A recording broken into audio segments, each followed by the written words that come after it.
আজকের প্রোগ্রামে আলোচনায় আপনারা দুইজন বক্তার নাম লিখেছেন। আমি ভালোবাসার সাথে একটা সংশোধনী দিয়ে যাই, যে কাজটা আপনারা কখনোই করবেন না। সেটি হলো, বক্তার নামের আগে কখনো দ্বিতীয় তৃতীয় বক্তা এটা লিখবেন না। আমরা যে এখানে মাহফিল করতে আসছি, আমরা কি পরীক্ষা দিয়ে আসছি যে আমাদের রোল নাম্বার 1, 2, 3 হবে? আপনি আজকে যাকে দ্বিতীয় বক্তা লিখছেন বা তৃতীয় বক্তা লিখছেন, অন্য মাহফিলে সে প্রধান বক্তা হয় নাকি হয় না? তা আপনি যে এখানে দ্বিতীয় বক্তা লিখলেন, এটা কোনো দরকার নেই। আপনি সিরিয়ালে নাম দিয়ে দিবেন, বক্তাদের নাম থাকবে, শিডিউল কমিটি ঠিক করবে কখন কাকে দিবে। কথাকে ঠিক বললাম? কারণ মানুষকে সম্মান দিলে সম্মান বাড়ে না কমে? বাড়ে। রাসূল বলছে, যারা সম্মান দিতে জানে না তারা আমি নবীর উম্মত হতে। আল্লাহর নবী বলেছেন, মাল্লাম ইয়ারহাম সগীরানা ওয়ালাম ইউক্কির কাবীরানা ফালাইসা মিন্না। যারা বড়দেরকে সম্মান করে না, ছোটদেরকে আদর করে না, তারা আমি বিশ্বনবীর উম্মত হতে পারে না। আলেম ওলামার একটা মর্যাদা আছে না নেই? এই জন্য দ্বিতীয় তৃতীয় এটা দৃষ্টিকটু আমার কাছে মনে হয়। এটা লিখবেন না, ভবিষ্যতের নামগুলো দিয়ে দিবেন। কথা কি বুঝাইতে পারলাম? তো আজকের এই প্রোগ্রামে কথা বলেছেন হাফেজ কারি মোহাম্মদ মহিউদ্দিন, খতিব, পান্তাপাড়া টেকেরপাড়া জামে মসজিদ, আপনাদেরই খতিব সাহেব। আজকের প্রোগ্রামে কথা বলেছেন আমার আগে লম্বা সময় আমার অত্যন্ত স্নেহের অনুজ, যাকে আমি ভালোবাসি ইসলামের কারণে, আন্তর্জাতিক খ্যাতিসম্পন্ন মুফাসসির কোরআন, যিনি সারা বাংলাদেশে ঘুরে ঘুরে কথা বলেন, মাওলানা এনামুল হাসান বিন নূর, প্রতিষ্ঠাতা পরিচালক এনামুল হাসান বিন নূর ক্যাডেট মাদ্রাসা বেনাপোল। নিচে লেখা আছে, ভর্তি চলছে আলহাজ রবিউল ইসলাম এতিমখানা ও নুরানি হাফিজিয়া মাদ্রাসা। এখানে এতিম ছাত্রদের যাবতীয় খরচ বহন করা হয়। মাশাআল্লাহ, এটা দেখে আমি অত্যন্ত খুশি হয়েছি। আয়োজনে আছেন মেসার্স রয়্যাল এন্টারপ্রাইজ। এই যে এতিমখানা কথাটা শুনে আমার কাছে খুব ভালো লাগছে। আমাদের বাংলাদেশে একটা প্রবাদ বাক্য আছে, আমরা আপনাদের এলাকায় বলি কিনা জানি না, আমরা অনেক সময় তেল্লার মাথায় তেল দিই। এই কথাটাকে আপনারা বুঝেন? এটার অর্থ কি বলেন তো? তারই সম্মান দেয়, টাকা দেয়, কিন্তু জান নাই তারে কেউ দিতে। একথা সত্য না মিথ্যা? ঢাকা কমলাপুর রেল স্টেশনে গেলে দেখবেন লক্ষ লক্ষ হাজার হাজার বাচ্চা, মা নাই, বাপ নাই, থাকার জায়গা নাই। তাদের জন্য রাজুকের পক্ষ থেকে কোনো বাড়িঘর দেওয়া হয় না, কিন্তু ঘুষখোর, দুর্নীতিবাজ, চাঁদাবাজ, আমলা কামলা, তাদের জন্য রাজুকের পক্ষ থেকে অল্প দামে ফ্ল্যাট প্লট বরাদ্দ দেয় নাকি দেয় না?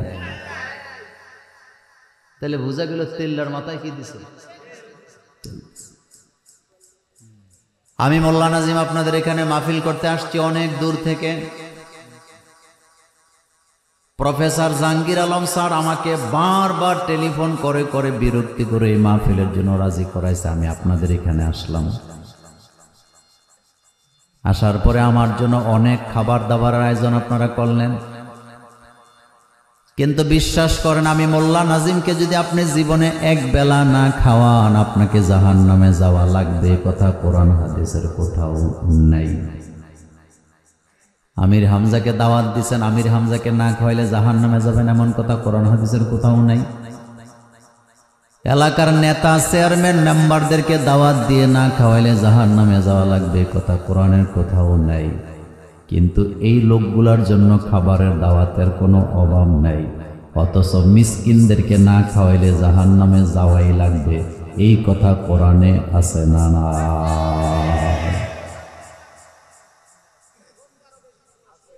মা সালাকাকুম ফি সাকার, প্রশ্ন করা হবে জাহান্নামীদেরকে, কেন জাহান্নামে যাও? এটা তো খারাপ জায়গা। প্রথম কথাটাই তারা বলবে, লাম নাকু মিনাল মুসাল্লিন, আমরা নামাজি ছিলাম না।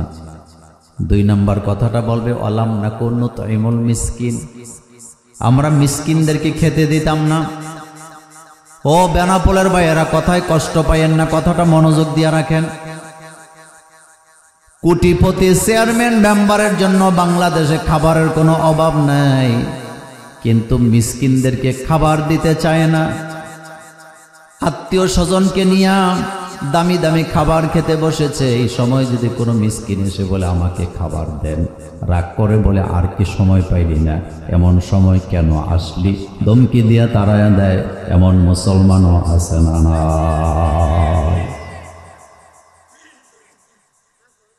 নামাজ না পড়লে জাহান্নামে যাওয়া লাগবেই, এটা যেমন সত্য কথা, একই বাক্যে একই আয়াতে আল্লাহ পাক বলেছেন মিসকিনকে খেতে না দিলেও জাহান্নামে যাওয়া লাগবে। অথচ মিসকিনের জন্য খাবার নাই, বড় লোকের জন্য ঘরে ঘরে জিয়াফতের খানা আছে না? আপনাদের বেনাপোলে জিয়াফত হয়? জিয়াফত হয়? জিয়াফত বুঝেন আপনারা? মানে মুরব্বীরা মরে গেছে, তাদের জন্য একটা খাবারের আয়োজন হয়, এটার কি বলে? বলেন কি দেয়? আর একটু জোরে কর না। এই খানাটা মূলত পাবে মিসকিনেরা, ফকিরেরা। এই খাবার বড় লোকেরাও পাবে না, মসজিদের ইমামও পাবে না, এই খাবার পাবে মিসকিনেরা, গরিবেরা। অথচ জিয়াফতের নামে নেতাদেরকে আইনা খাওয়ানো হয়, নেতার সাথে গাঁজাখুরেরাও খেতে আসে, এমন খানা আছে না?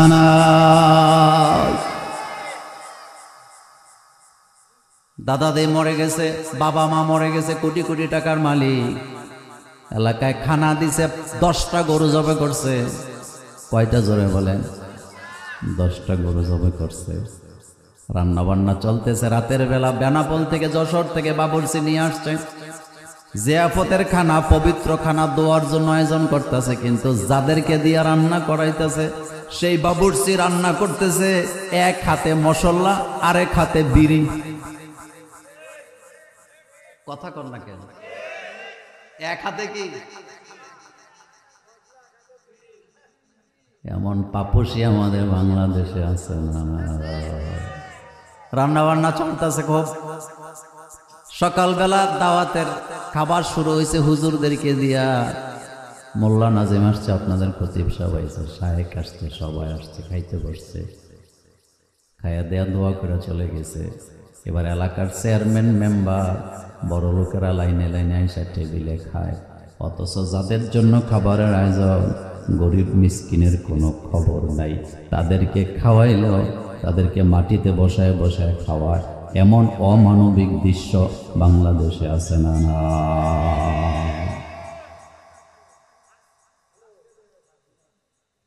এই পয়েন্টে আমি কথাটা শেষ করতে চাই। আমার কলেজার ভাইয়েরা, নামাজ না পড়লে কোথায় যাওয়া লাগবে? তো মিসকিনকে খেতে না দিলে কোথায় যাওয়া লাগবে? এই যে আপনারা একটা এতিমখানা দিছেন, এতিমের সেবা যত্ন করলে জান্নাত কপালে আছে না নেই? ফাআম্মাল ইয়াতীমা ফালা তাকহার। নবীজিকে আল্লাহ পাক বলছেন, হাবিব আপনাকে আমি এতিম বানাইছি, খবরদার এতিমের গলায় ধাক্কা দিয়েন না, এতিমের ধমকি দিয়েন না। আর এতিমের মাল জমি জমা সব আত্মসাৎ করে খায়, এমন চাচা যেটা আমাদের বেনাপোলে না। কবি কি সুন্দর করে বলেছেন, বুলাও বুলাও হস্ত এতিমের শিরে, ধুলাবালি ঝেড়ে দাও খোলো কাটা দিরে। দেখো যদি এতিমের মলিন বদন, নিজের সন্তানের দিকে তাকায় না তখন। রাসূলুল্লাহ এতিম ছিলেন। রাসূলুল্লাহর জন্য দুধমা খরিদ করতে গেছে চাচারা। আবু তালিব বাজারে গেছে, বাজারে যাইয়া দেখলেন সুন্দর লম্বা স্বাস্থ্যবান সুস্থ নারীগুলা অনেক টাকায় বিক্রি হয়ে গেছে। সবার পেছনে পড়ে আছে হালিমাতুস সাদিয়া, কালো মানুষ, লম্বা মানুষ, রোগা মানুষ, কেউ তারে নেয় নেই। ভাবছে এই বাচ্চা নিলে তো দুধ পাওয়া যাবে না। আগের দিনে মানুষের জন্য, মানুষের বাচ্চার জন্য দুধ মা আনা হইতো মানুষ, আর এখন মানুষের বাচ্চার দুধ মা হইল ডিব্বা, ডানুর ডিব্বা। আপনারা আমার ভাষা বুঝেননি? আগের দিনে মানুষের বাচ্চারে দুধ পান করাই তো মানুষ দিয়া। এখন তাহলে বোঝা গেল মানুষের বাচ্চার দুধ না ছিল মানুষ, আর এখনকার মানুষের বাচ্চার দুধ না হইল ল্যাকটোজেন, ডানুর ডিব্বা। এ কথা সত্য না মিথ্যা? আমার কলেজের ভাইয়েরা, হালিমাতুস সাদিয়ারে কেউ নেয় নাই, শুকনা মানুষ পেছনে পড়ে গেছে। চাচা আবু তালেব যায় বলতেছে, বাতিজা আমার এতিম, বাতিজা এতিম, বাবা নাই, টাকা পয়সা দিতে পারবো না, বেশি অল্প টাকা পাবা যদি আমার বাতিজা মুহাম্মদ সাল্লাল্লাহু আলাইহি ওয়াসাল্লামকে দুধ পান করাতে রাজি হও, যেতে পারো আমার সাথে। হালিমাতুস সাদিয়া তার স্বামীকে যায় বলতেছে, কোথায়? সাদিয়া থেকে এসছি আমরা, আমি নিজে অসুস্থ, আমার বকরিগুলো অসুস্থ, একেবারে ফিরে যাওয়ার চাইতে অল্প টাকা হয়ে যদি চাকরিটা করতে পারি, যদি আল্লাহ বরকত দেয়, তাতে তো কোনো সমস্যা নেই, রাজি হয়ে যাই। স্বামী কয়, আমার কোনো আপত্তি নেই। হালিমাতুস সাদিয়া আবু তালিবকে বলতেছে, টাকা যাই দেন সমস্যা নাই, আমি আপনার বাতিজাকে দুধ পান করাতে চাই। এই জায়গায় এতিম মুহাম্মদ সাল্লাল্লাহু আলাইহি ওয়াসাল্লামকে দুধ পান করাবার জন্য হালিমাতুস সাদিয়া যাচ্ছেন। তিনি তো জানেন না এই এতিম বাচ্চা তো সাধারণ বাচ্চা নয়, আকাশের নিচে জমিনের উপরে এমন বাচ্চা দুনিয়াতে আগমন ঘটে না। হালিমাতুস সাদিয়া বলেন, আমি শিশু মুহাম্মদ সাল্লাল্লাহু আলাইহি ওয়াসাল্লামকে কোলে নিলাম দুধ পান করাবার জন্য। শুনেছি বাচ্চাটার বাবা নাই, মায়ের পেটে থাকতে বাবা মারা গেছে। আমি যখন মুহাম্মদ সাল্লাল্লাহু আলাইহি ওয়াসাল্লামকে কোলে নিলাম, আমার কাছে মনে হলো যেন আকাশের পূর্ণিমার চাঁদ আমার কোলে ধরা দিয়েছে।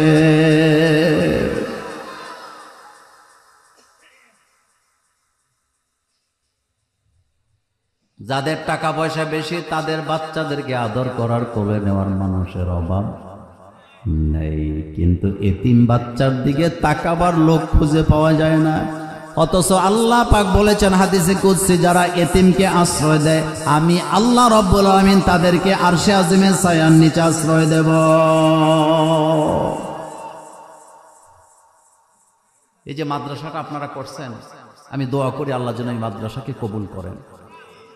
স্কুল কলেজেরও দরকার আছে, কিন্তু মাদ্রাসা আর স্কুলের মধ্যে পার্থক্য আছে না নাই? মাদ্রাসায় কোরআন হাদিস বাধ্যতামূলক, কিন্তু কলেজ ইউনিভার্সিটি এটা অপশনাল, হইলে হইল, না হইলে কোনো সমস্যা নাই। যার কারণে মাদ্রাসার পরিবেশ আর কলেজ ভার্সিটির পরিবেশ কি একরকম না? মাজালিসুল কোরআন। এই জন্য কবি মাদ্রাসার ব্যাপারে কি চমৎকার কথা বলেছে, মাদ্রাসা হয় বাগে জান্নাত, মুআল্লিম হয় মিসলে গুল। মাদ্রাসা হয় বাগে জান্নাত, মুআল্লিম হয় মিসলে গুল। শহদ উসমে ইলমে দিন হয়, তলেবা হয় বুলবুল। মাদ্রাসা হলো জান্নাতের বাগান। সুবহানাল্লাহ পড়েন। মাদ্রাসা হলো জান্নাতের বাগান, সেই বাগানের ফুল হলো উস্তাদগণ, সেই বাগানের মধু হলো কোরআন হাদিসের ইলম, আর সেই বাগানের মৌমাছি হলো ছাত্ররা। যার কারণে মাদ্রাসার ছাত্ররা নম্র হয়, ভদ্র হয়, উস্তাদের আনুগত্য করে, মা বাবার খেদমত করে। মাদ্রাসায় গেলে দেখবেন এখনো মাদ্রাসার বাচ্চারা উস্তাদের জুতা পরায়া দেয়, অজুর পানিটা ঢেলে দেয়, উস্তাদের বাথরুমটা পরিষ্কার করে দেয়। কিন্তু ইউনিভার্সিটিতে গেলে দেখবেন কথায় কথায় উস্তাদরে ধরে নিয়ে রুমের ভিতরে তালা মাইরা আগুনও লাগাইয়া দেয়। দেখি না মাদ্রাসা ছুটি হইলে আপনি যাবেন, মাদ্রাসার সামনে দিয়ে সালাম নিতে নিতে আপনি ক্লান্ত হবেন, কিন্তু সালাম শেষ হয় না। কথা কি ঠিক? কিন্তু ইউনিভার্সিটির ভিতরে ঢুকেন তো আপনারা কেউ সালাম দেয়নি। যাক, কথা শেষ করলাম। আল্লাহ যেন এই মাদ্রাসাকে কবুল করেন। আমার কলিজার ভাইয়েরা, আমি কোরআন থেকে আপনাদের সামনে কথা বলবো, শুনেন। আমাদের সামনে রমজান, বলেন সামনে কি? রমজান।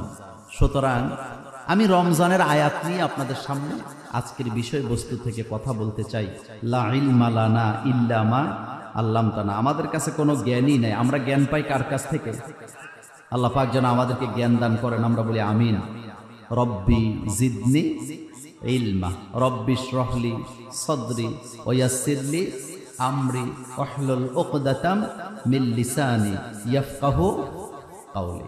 আমার কলিজার ভাইয়েরা, সামনে রমজানের মাস একেবারে নিকটবর্তী। আর কয়দিন আছে বলতে পারবেন?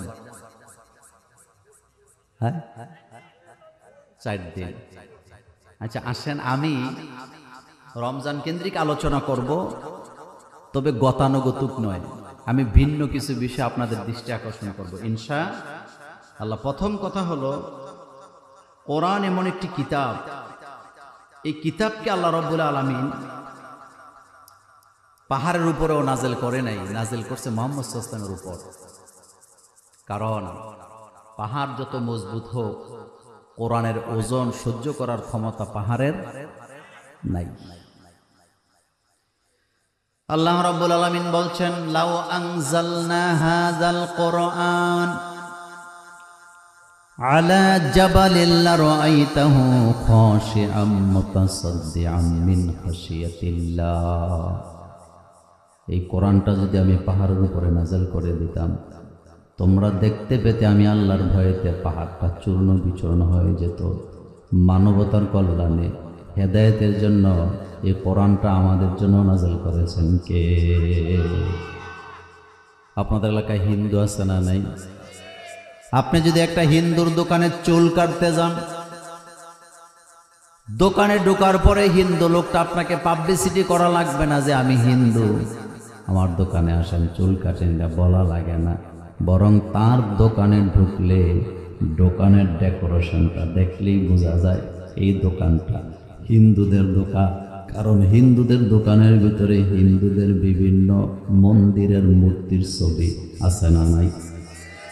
মনোযোগ আছে আপনাদের? আমি কিন্তু লম্বা কথা বলা মানুষ না, আমি এত দূরে মাহফিলও দেই না।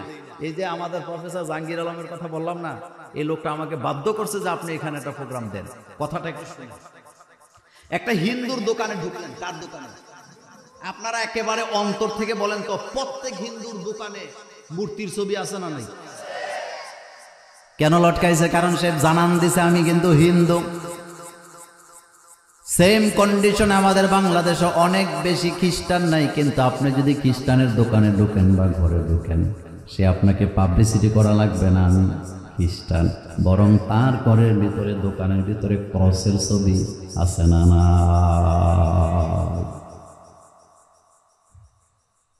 কিন্তু কষ্টের জ্বালায় বলি, হিন্দুরা যদি তাদের ছবি রেখা জানান দিতে পারে তারা হিন্দু ধর্মের লোক, খ্রিস্টানেরা যদি ক্রস লটকায় জানান দিতে পারে তারা খ্রিস্টান ধর্মের লোক, তাহলে আমরা যারা মুসলমান আমাদেরও যেখানে যাই যেভাবেই যাই না কেন, সব জায়গায় আল্লাহু আকবরের ধ্বনি দিয়া, আল্লাহর জিকির দিয়া এটা বুঝানোর দরকার আছে না নাই যে জমিন যার জিকিরও চলবে তা।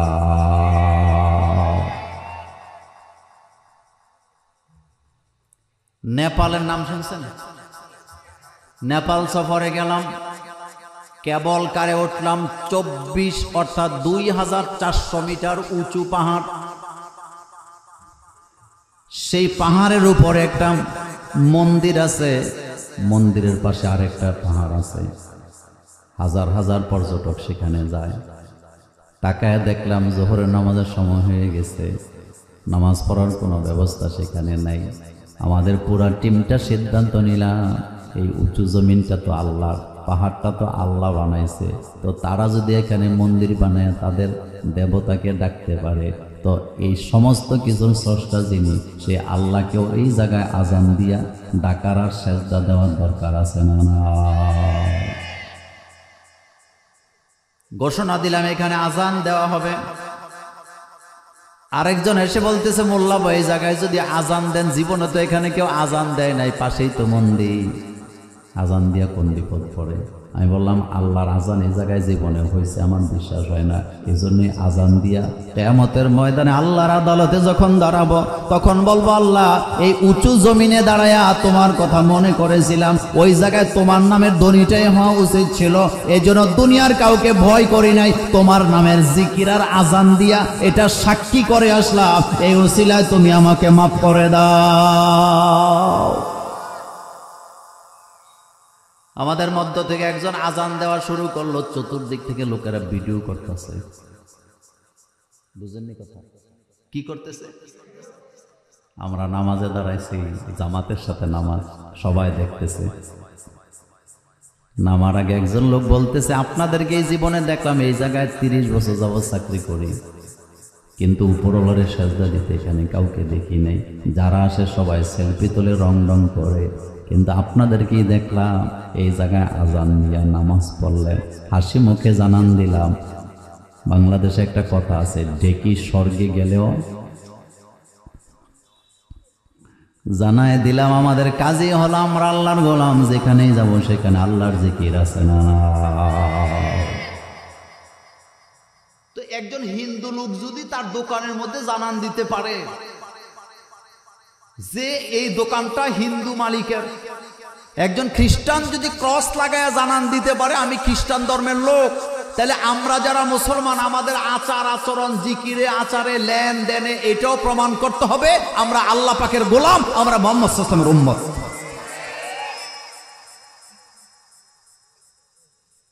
পাঁচটা জিকির যদি আপনার ঘরে থাকে, কয়টা? আমার দিকে তাকান, কয়টা? পাঁচটা জিকির যদি আপনার ঘরে থাকে, শুধু আপনার জবানে থাকলে হবে না, সাদা দাড়িওয়ালা বান্দাদের জবানে থাকলে হবে না, নারী পুরুষ ছেলে মেয়ে ছোট বড় সবার মুখে মুখে যদি পাঁচটা শব্দ থাকে, আপনি বুঝবেন আপনার ঘরে ইসলাম আছে, আপনার ঘরে রহমত আছে, বরকত আছে, আপনার ঘরে আল্লাহ রাব্বুল আলামিন আছে। কয়টা? এক নাম্বার, খাইতে, বসতে, ঘুমাইতে, গোসল করতে, ওযু করতে, সব জায়গায় আপনার বাচ্চারা, আপনার মা বাবা, আপনি নিজে, আপনার স্ত্রীর জবান থেকে যদি স্বতঃস্ফূর্তভাবে সর্বক্ষণ বাইরে হয় বিসমিল্লাহ বিসমিল্লাহ বিসমিল্লাহ, তাহলে বুঝবেন আপনার ঘরে রহমত আর বরকত আছে না। না, আপনার স্ত্রী রান্না করতে গেছে, চুলাটা জ্বালাবে, লাকড়ির চুলায় আগুন দিবে, ওনার হৃদয়ে যদি আল্লাহর ভালোবাসা থাকে তাহলে ওনার মুখ দিয়ে তখন কি শব্দ বাইর হবে? জোরে বলেন বিসমিল্লাহ। এই বিসমিল্লাহ ঘরে ঘরে বলার দরকার আছে না নাই? আপনার ছোট্ট বাচ্চাটা মৌজা পড়তেছে, জুতা পড়তেছে, স্কুলে যাবে, বাচ্চাটা কি বলবে? তাহলে বুঝবেন আপনার ঘরে আল্লাহ আছে, ইসলাম আছে। দুই নম্বরে ইনশাআল্লাহ।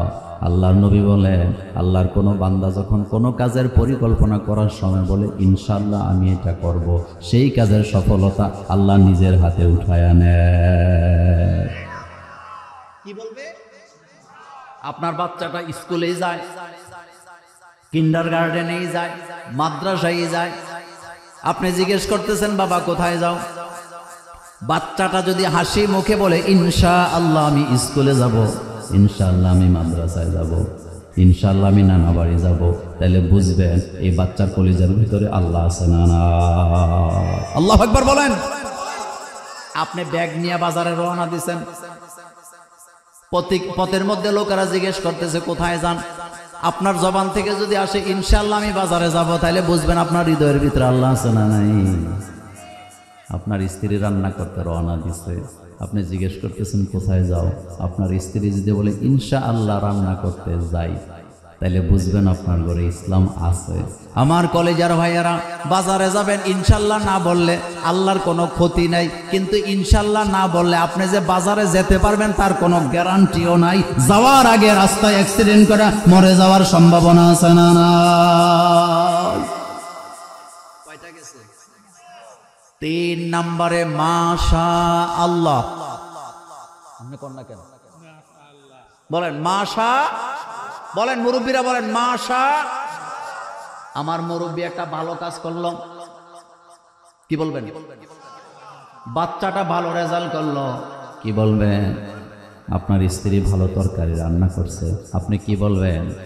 রিক্সাওয়ালা গাড়িটা ভালো চালাইছে, আপনি কি বলবেন?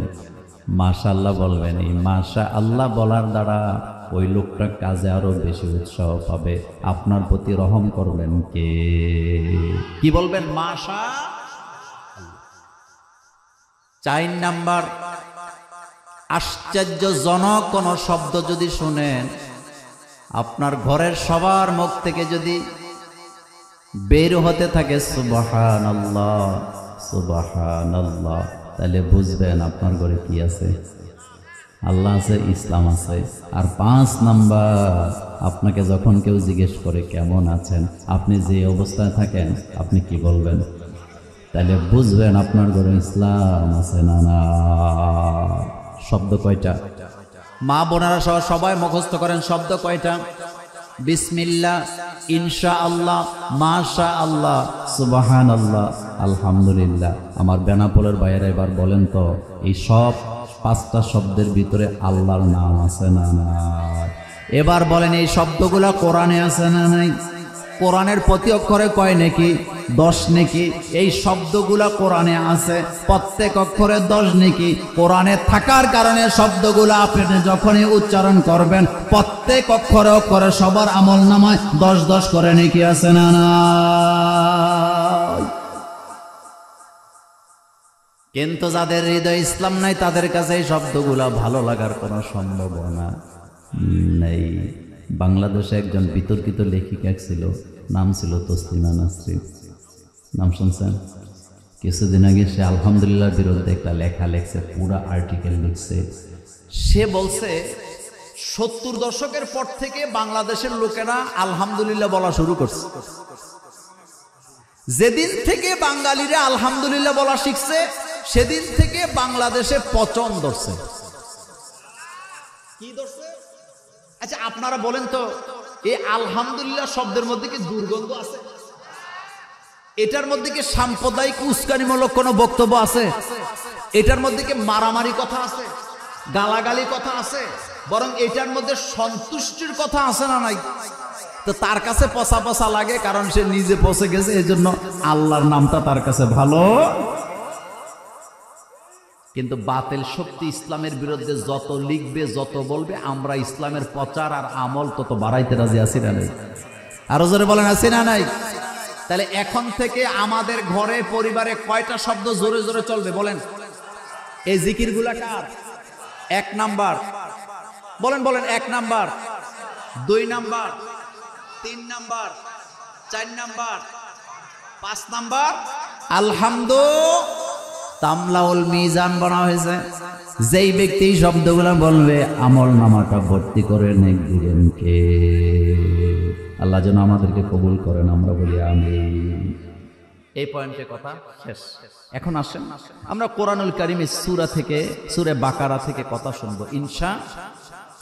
আল্লাহ রাব্বুল আলামিন বলছেন, ইয়া আইয়ুহাল্লাযীনা আমানু কুতিবা আলাইকুমুস সিয়াম কামা কুতিবা আলাল্লাযীনা মিন ক্বাবলিকুম লাআল্লাকুম তাত্তাকুন। আমার আল্লাহ যত বড়, আল্লাহর কথাও তত বড়। দেখেন, আল্লাহর কথা কি ব্যাখ্যা করে শেষ করা যায়? আল্লাহ নিজেই বলছেন, ওয়ালাউ আন্না মা ফিল আরদি মিন শাজারাতিন আকলামু ওয়াল বাহরু ইয়ামুদ্দুহু মিন বা'দিহি সাবআতু আবহুরিন মা নাফিদাত কালিমাতুল্লাহ। আল্লাহ পাক বলছেন, এই দুনিয়াতে যত গাছপালা আছে সব কেটে যদি কলম বানাও, সমুদ্র মহাসমুদ্রের পানিগুলো যদি কালিতে পরিণত করো, এই কালিগুলো যদি 10 গুণ দেও অথবা 7 গুণ দেও, ওই কালি আর কলম দিয়ে লিখতে শুরু করে দাও, লিখতে লিখতে লিখতে তোমার কলম কালি শেষ হয়ে যাবে। আল্লাহর কালামের ব্যাখ্যা করে শেষ করা যাবে না। রাসূল কারীম সাল্লাল্লাহু আলাইহি ওয়াসাল্লাম বলেছেন, খায়রুল কালামি মা কাল্লা ওয়া দাল্লা। আল্লাহর নবী বলেন, উত্তম বক্তব্য সেই বক্তব্য যেই বক্তব্যের ভিতরে কথা থাকে কম, ব্যাখ্যা থাকে বেশি। আমার কলেজার ভাইয়েরা, জ্ঞানী লোকেরা কথা কম বলে না বেশি বলে? কথা বলেন না, কম না বেশি? জ্ঞানী লোকেরা কখনো লম্বা বক্তৃতা দেয় না। রাসূলুল্লাহর জীবনে 23 বছরের নবুয়তের জীবনে রাসূলুল্লাহ কখনো লম্বা বক্তৃতা দেয় নাই। হাজার হাজার বক্তৃতা রাসূল দিলেন। সবচেয়ে লম্বা বক্তৃতা ছিল বিদায় হজের ভাষণ, তাও সময় নিছে মাত্র 18 থেকে 22 মিনিট। সুবহানাল্লাহ বলেন। রাসূলের জীবনে সবচেয়ে লম্বা ওয়াজ কোনটা? বিদায় হজের ভাষণ। বলেন কোনটা?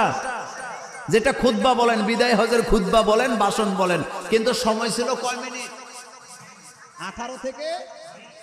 এবার খেয়াল করেন, আপনি বলবেন মোল্লা ভাই 18 থেকে 22 মিনিট রাসূল কত কথা বলে গেছে। 18 থেকে 22 মিনিটে রাসূল যে বক্তৃতা দিয়ে গেছে, এই পৃথিবীতে যত রাষ্ট্র আছে সমস্ত রাষ্ট্রগুলোকে পরিচালনা করতে যত আইন দরকার, বিধান দরকার, শিক্ষা দরকার, সবগুলা আল্লাহ রাসূলের বিদায় হজের ভাষণে আছে না নাই? আল্লাহু আকবার বলেন। চিন্তাও করতে পারতেন না রাসূল কত কথা বলে গেছে 22 মিনিটে। সুবহানাল্লাহ। খায়রুল কালামি মা কাল্লা ও দাল্লা। উত্তম বক্তৃতা সেই বক্তৃতা যেই বক্তৃতার মধ্যে কথা হয় কম কিন্তু ব্যাখ্যা থাকে অনেক বেশি। তো আল্লাহর কথা কম কিন্তু ব্যাখ্যা অনেক। এবার খেয়াল করেন, আল্লাহ পাক বলছেন, ইয়া আইয়ুহাল্লাযীনা আমানু কুতিবা আলাইকুমুস সিয়াম কামা কুতিবা আলাল্লাযীনা মিন ক্বাবলিকুম লাআল্লাকুম তাত্তাকুন। ও মুমিনেরা যারা ঈমান এনেছ, আমি তোমাদের জন্য রোজাকে লিখিত করে দিছি, ফরজ করে দিছি। কামা কুতিবা আলাল্লাযীনা মিন ক্বাবলিকুম, যেমনি করে তোমাদের আগের লোকদেরও রোজা ছিল। লাআল্লাকুম তাত্তাকুন, যাতে করে তোমরা পরেজগার হতে পারো। শুনেন, একটা মজার কথা বলি। রোজা পৃথিবীর সব ধর্মের লোকের কাছে আছে, কথা কি বুঝেন? হিন্দুরাও রোজা রাখে। আপনাদের এলাকায় হিন্দু আছে না? তারাও কিন্তু কি রাখে? রোজা রাখে। তাদের রোজাটা ভিন্ন, আমাদেরটা ভিন্ন। তাদের রোজার সাথে আমাদের রোজা মিলে না। এবার শুনেন, আল্লাহ পাক বলছেন, আমি রোজাকে ফরজ করলাম লাআল্লাকুম তাত্তাকুন, যাতে করে তোমরা পরেজগার হতে পারো, অর্থাৎ আল্লাহ ভীতি নিজেদের মধ্যে জাগ্রত করতে পারো।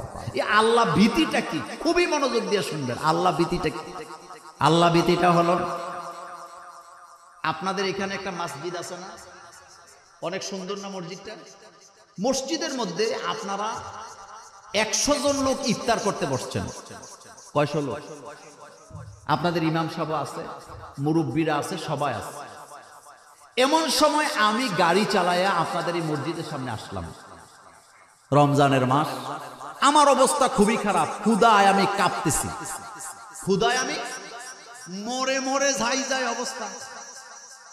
আসার পরে দেখলাম আপনারা সবাই বসে আছেন ইফতারি সামনে নিয়ে, কিন্তু ইফতারি আপনারা খান না, কারণ ইফতারি এখনো সময় আছে 15 মিনিট। কয় মিনিট? ইফতারি সামনে আছে না নাই? কিন্তু খান না কার ভয়ে?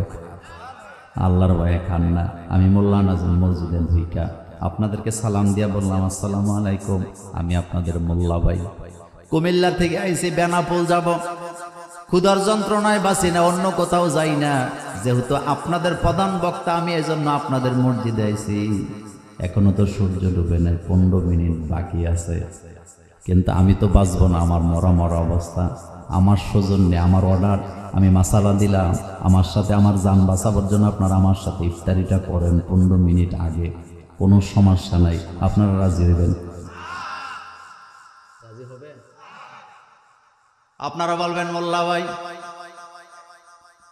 আপনি যদি ক্ষুধার যন্ত্রণায় মরে যান অসুবিধা নাই, ইমাম সাহেবের রুমে যায় খান, কোনো সমস্যা নাই। কিন্তু আমরা তো আল্লাহর ভয়ে রোজা রাখছি। কার ভয়ে? সুতরাং আমাদের ইমানের মিটার এত উঁচু পর্যায়ে আছে। আপনি প্রধান বক্তা হন আর চতুর্থ বক্তা হন, লাভ নাই। আপনার কথা মতো রোজা ভাঙব না, কারণ রোজা রাখছি কার ভয়ে? আপনারা কি আমাকে ফাত্তা দিলেন? কার কারণে দেন নাই ভাই? বলেন জোরে, কার কারণে দেন নাই? আচ্ছা, আপনাদের এলাকায় এমনও কিছু নেতা ছিল না বা আছে না যারা মানুষের খালি দমকায়? চেয়ারম্যান আসেনি আপনাদের এলাকার এরকম? আপনাদের এলাকা আছে, এটা বলি নাই, যদি থেকে থাকে। উনি যদি আইসে আপনাদের এই ইফতারের 10 মিনিট আগে আসে, কয় মিনিট? 10 মিনিট আগে আইসা যদি বলেন, আমি আপনাদের চেয়ারম্যান, আমার কথা মতো চলতে হবে, আমার কথা না শুনলে জন্ম নিবন্ধন পাবেন না, জন্ম সনদ পাবেন না। তো আমার ক্ষুধা লাগছে, কিন্তু সূর্য ডুবে না, এখনো 10 মিনিট বাকি, আমার অর্ডার, ইফতার করো। যদি না করো প্রত্যেকের নামে 10টা করে মামলা দেওয়া হবে। এবার বোধহয় ইফতার করবেন। লাঠি? আপনারা বলবেন, তুমি নেতা হও, চেয়ারম্যান হও, যা ইচ্ছা তা হও, তোমার এসবে আমরা ভয় করি না, বরং আমরা ভয় করি কাকে? মুরব্বীরা বলবে বেটা সারাদিন কষ্ট করে আল্লাহর বয়ে রোজা রাখছি, তুমি 10 মিনিট আগে রোজা ভাঙাইতে আসছো, 10টা নয় 10 কোটি মামলা দিলেও আল্লাহ ছাড়া মানি না। রোজা এখানে আসি, রোজা ভাঙবো তখন সূর্য ডুববে যখন। কথা কি বুঝাইতে পারতেছি? আচ্ছা ঠিক আছে, আপনি মোল্লা নাজিমের কথা শোনেন নাই, চেয়ারম্যানের কথাও শোনেন নাই, কিন্তু আপনাদের এটা কোন থানা? প্রত্যেক থানা একজন করে ওসি আছে না নাই? ওসির কোমরের মধ্যে কি থাকে? যুবকেরা কথা কয় না।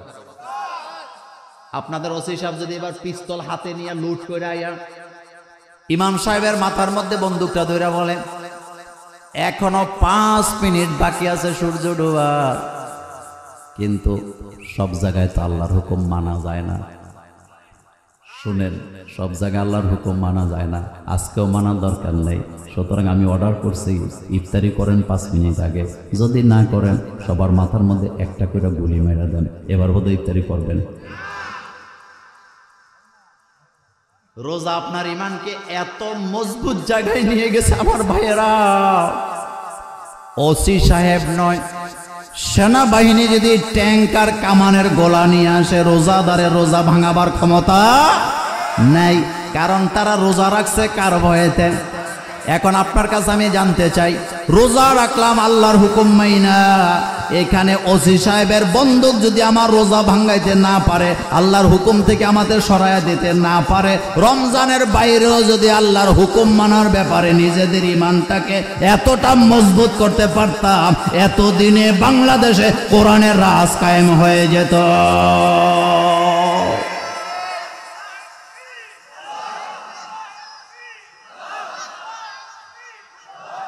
এটার নাম তাকওয়া। বলেন এটার নাম কি? এবার খেয়াল করেন, বড় লোক কোটিপতি নিজের স্ত্রীকে 10 ভরি স্বর্ণ কিনা দিছে। কয় ভরি? গলার আছে, কানের আছে, হাতের আছে, অভাব নেই, বিয়ার দাওয়াতে যাবে। এখন বলেন বোরকা পরা এটা কি নফল না ফরজ? আরো জোরে বলেন। কিন্তু বোরকা পরে না। ছেলে মেয়ের স্কুলে নিয়ে যায় তখন কিন্তু বোরকা পরে, কিন্তু আজকে বিয়ের অনুষ্ঠানে যাবে, কমিউনিটি সেন্টারে যায় খাবে, এখন বোরকা পরে না। লোকেরা জিগায় তুমি তো সব সময় বোরকা পরো, কিন্তু বিয়ের অনুষ্ঠানে যাবা বোরকা পরো না কেন? এবার হাসি দিয়ে কয় যদি বোরকাই পরি তাহলে আমার জিনিসগুলা মানুষে দেখবো কেমনে? আপনারা কি আমার ভাষা বুঝেন? কি দেখবো কেমনে? আমার যে অলংকার আছে, আমার গলায় যে স্বর্ণ আছে, আমার হাতে যে অলংকার আছে, আমি যে একটা সুন্দর ড্রেস পরছি, আমার যে একটা রূপ আছে, বিয়ার অনুষ্ঠানে যদি আমি বোরকা পরে যাই তাহলে তো জিনিসগুলা ঢাকনা পরে থাকবে, লোকেরা তো বুঝবে না আমি যে বড় লোক। এমন অহংকারী জাহান্নামী নারীও বাংলাদেশে আছে না? না,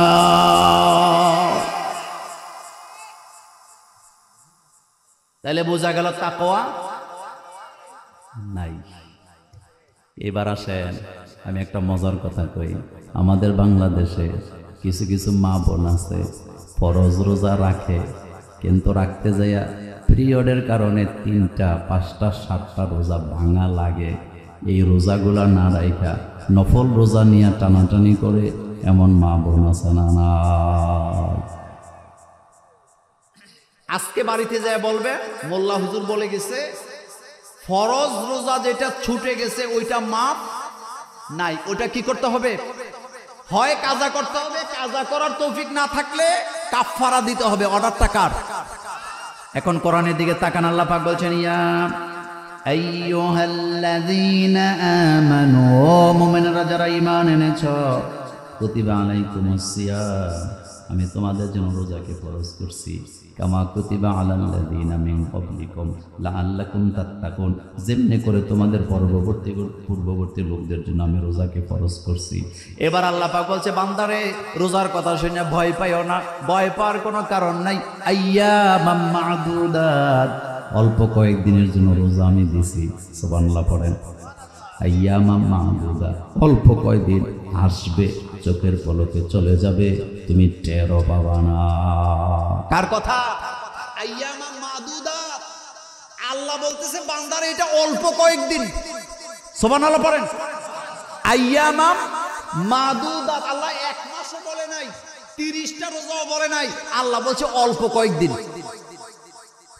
রোজার মাস তাড়াতাড়ি যায় না আস্তে আস্তে যায়? আমার কলিজার ভাইরা খেয়াল করেন, আল্লাহ পাক বলছেন আইয়ামাম মাদুদাত, বান্দারে অল্প কয়দিনের জন্য রোজা দিলাম। এখন আপনাদের কাছে একটা প্রশ্ন আমার বেনাপোলের ভাইয়েরা, রোজা 30টা ফরজ নাকি 1 মাস ফরজ?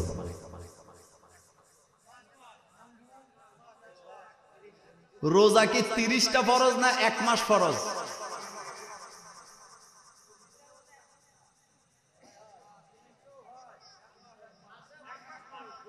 আপনারা প্রশ্ন বুঝেন আগে, আমি আবার বলি না, আমি আবার প্রশ্নটা করি, শুনেন মজার কথা বলি। রোজা কি আল্লাহ 30টা ফরজ করছে না 1 মাস ফরজ করছে? এই না হলো উত্তর। 30 রোজা আল্লাহ ফরজ করে নাই। আমার দেশে ঠেলার চোটে আমরা বলি 30 রোজা 30 ফরজ না, 30 রোজা আল্লাহ ফরজ করেন নাই। কারণ চন্দ্র মাস এটা 29-এও যায়, এটা 30-এও যায়। এই জন্য কোরআনে আল্লাহ একথা বলে না যে 30 দিন ফরজ। আল্লাহ পাক বলছে আইয়ামাম মাদুদাত, একটা নির্দিষ্ট সময় পর্যন্ত আমি তোমার উপর রোজাকে ফরজ করে দিলাম। চন্দ্র মাস যায় 2 তারিখে, হয় 29 না হয় 30, কিন্তু ইংরেজি মাস যায় 28-এ, 30-এ, 29-এ, 31-এ। মানে কোনো ঠিক ঠিকানা নাই। এটা 28-এও যায়, 30-এও যায়, 31-এও যায়, মাঝে মধ্যে মিলাইতে না পারলে হেডা আবার 29-এও যায়। হেডারে কি কয়? লিপ। কথা কয় না যুবকেরা, এটারে কি কয়? কিন্তু রাসূলুল্লাহ সাল্লাল্লাহু আলাইহি ওয়াসাল্লাম বুখারীর হাদিসে বলছে চন্দ্র মাস যায় 2 হিসাবে, হয় 29 না হয় 30।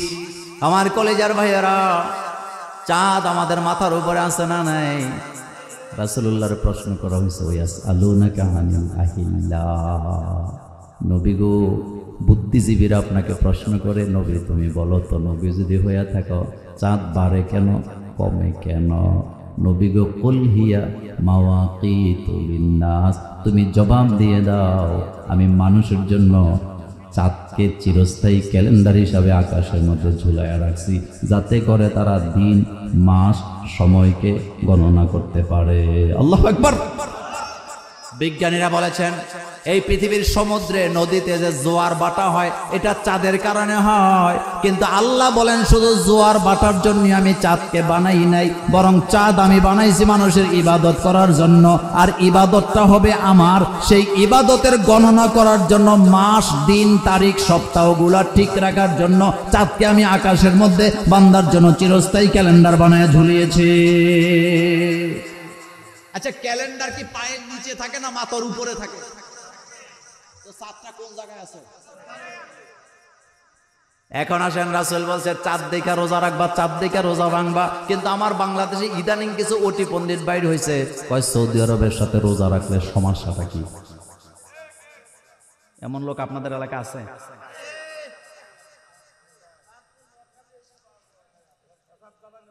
আছে না এরকম?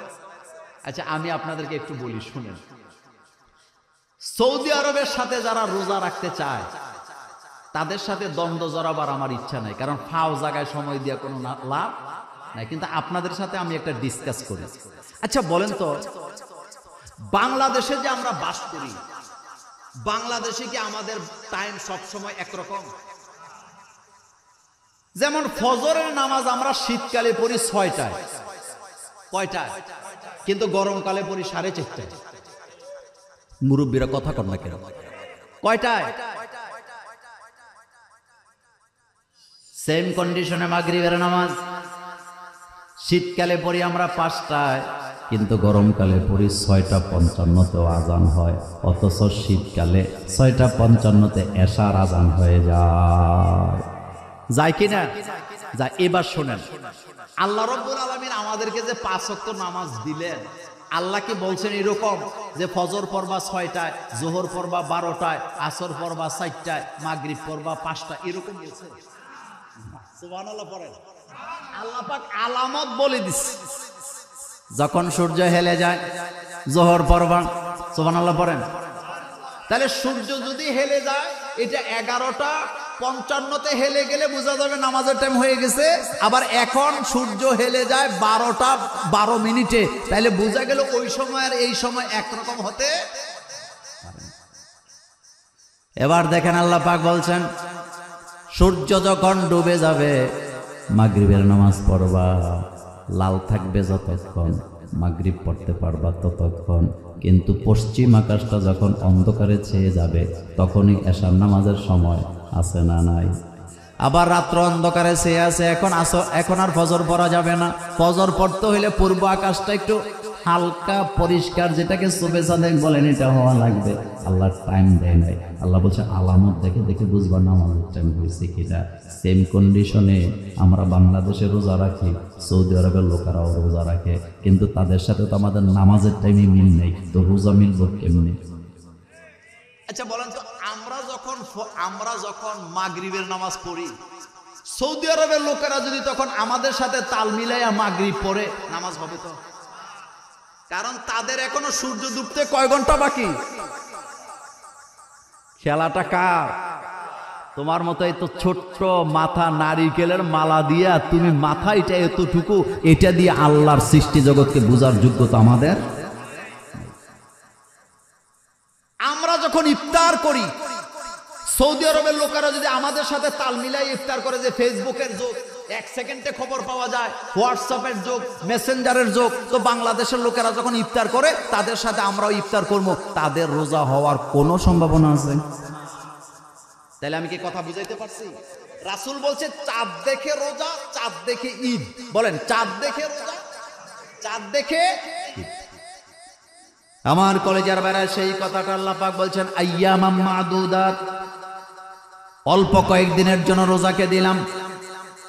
ফামান কানা মিনকুম মারিদান আও আলা সাফারিন ফাইদ্দাতুম মিন আইয়ামিন উখর।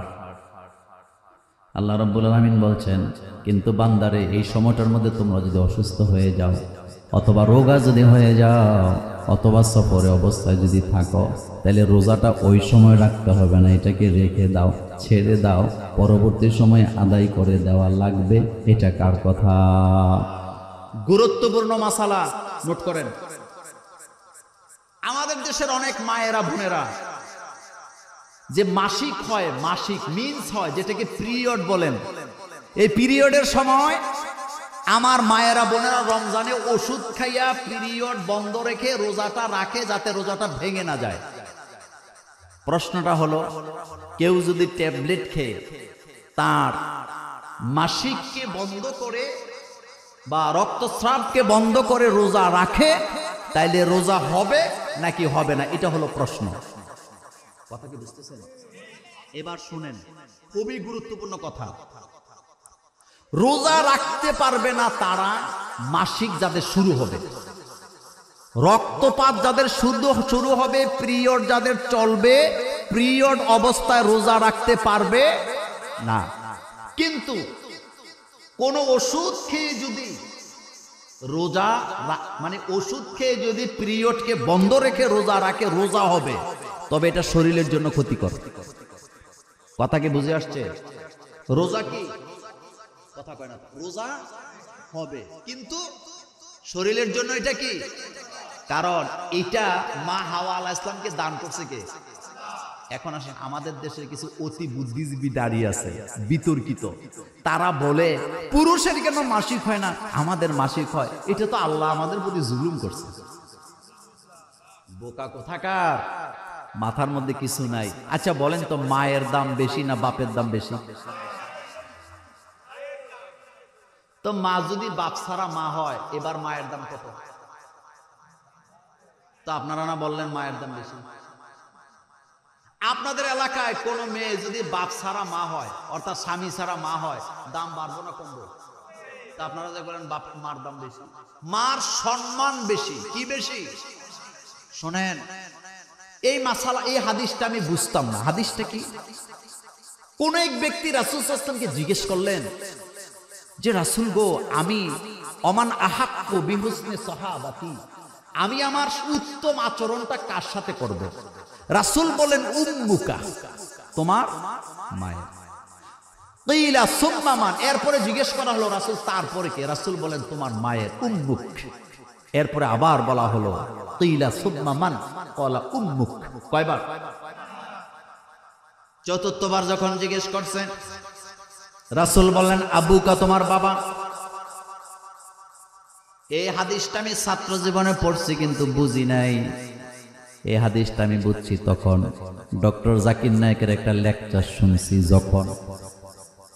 জাকির নায়েকের নাম শুনছেন? কথা কন না কেন? এবার শুনেন, ডক্টর জাকির নায়েক কি চমৎকার একটা ব্যাখ্যা দিছে। ডক্টর জাকির নায়েকের মাথাটা হলো একটা কম্পিউটার। মাথাটা একটা কি কম্পিউটার। উনি বললেন যে শুনেন, রাসূল যে বললেন 3 বার তোমার মায়ের, তোমার মায়ের, তোমার মায়ের, 4 নম্বরে যায় বলেন তোমার বাপের। তার মানে মা সন্তান জন্ম দিতে যাইয়া যে কষ্টটা করছে, যে পরীক্ষাটা দিছেন, এজন্য প্রথম পুরস্কার আল্লাহ মাকে দিছে, দ্বিতীয় পুরস্কার আল্লাহ মাকে দিছে, তৃতীয় পুরস্কার আল্লাহ কাকে দিছে? আচ্ছা বলেন তো, নরমালি পুরস্কার হয় কয়টা? 3টা। কিন্তু বাপেরে নামটা শুধু রাখছে, যেহেতু বাপেও কামাই রুজি করে খাওয়ায়। এখন আপনাদের কাছে জানতে চাই, জান্নাত বাপের পায়ের নিচে না মায়ের পায়ের নিচে? তো যেই মায়ের পায়ের নিচে জান্নাত, সেই মা সন্তান জন্ম দিতে হইলে, সম্মান পাইতে হইলে কিছু কষ্ট করা লাগে নাকি লাগে না? ইংরেজিতে একটা কথা আছে, নো রিস্ক নো গেইন। আপনি যদি রিস্ক নাই নেন, আপনি সফলতা অর্জন করার কোনো সম্ভাবনা। আচ্ছা ব্যবসা দিলে কি শুধু লাভই হয় নাকি লস হয়? তো আপনি যদি চিন্তা করেন যে ব্যবসা দিলে যদি লস খাই তাহলে তো আমি দেউলিয়া হয়ে যাব, ব্যবসা করবই না, আপনি জীবনও বিজনেসম্যান হওয়ার সম্ভাবনা নাই।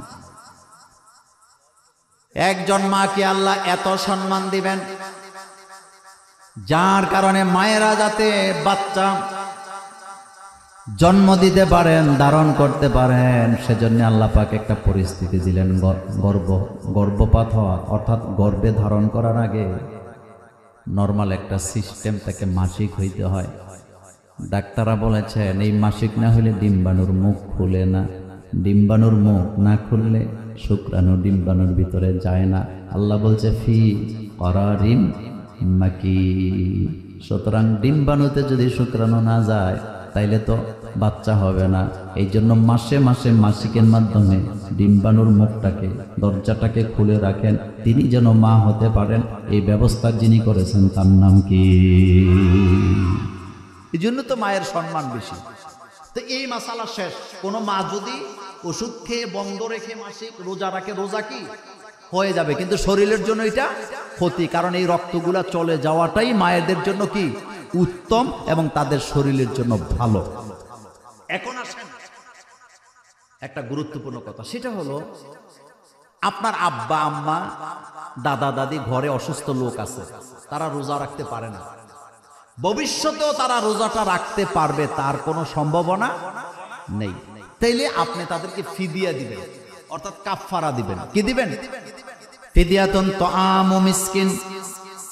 ফিদিয়া হলো মিসকিন খাওয়াবেন। এখানেও মিসকিনের কথা চলে আসছে আমার কলিজার ভাইয়েরা।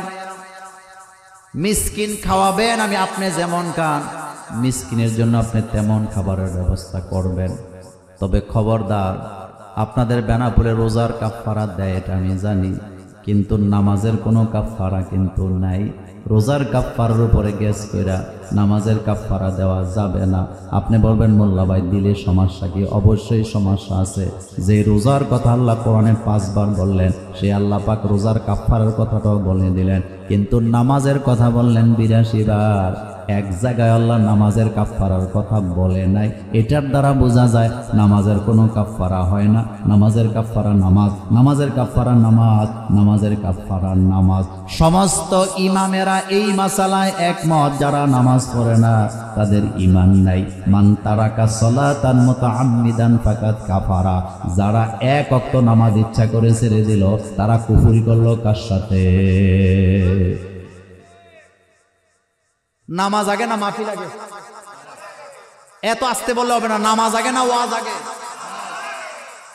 কিন্তু ওয়াজে যারা যায় সবাই কি নামাজ পড়ে? আপনাদের যশোরে মাহফিল হয় বড়, সবচেয়ে বড় কোনটা? কথা কন না কেন? এবার আমার দিকে তাকান। যশোরের আদ্দিন আকিজ গ্রুপের মাহফিল, সবচেয়ে বড় মাহফিল। তো বড় মাহফিলে তো বড় বড় বক্তারে আসবে, এটাই স্বাভাবিক। আসরের নামাজের পরে কথার কথা বলি, আসরের নামাজের পরে ভাইরাল বক্তা আমির হামজা ওয়াজ করবে। মাঠ লোকে লোকারণ্য। আসরের নামাজ থেকে মাগরিব পর্যন্ত আমির হামজা ওয়াজ করছে। ওয়াজ করার পরে মাগরিবের নামাজের টাইম হয়েছে।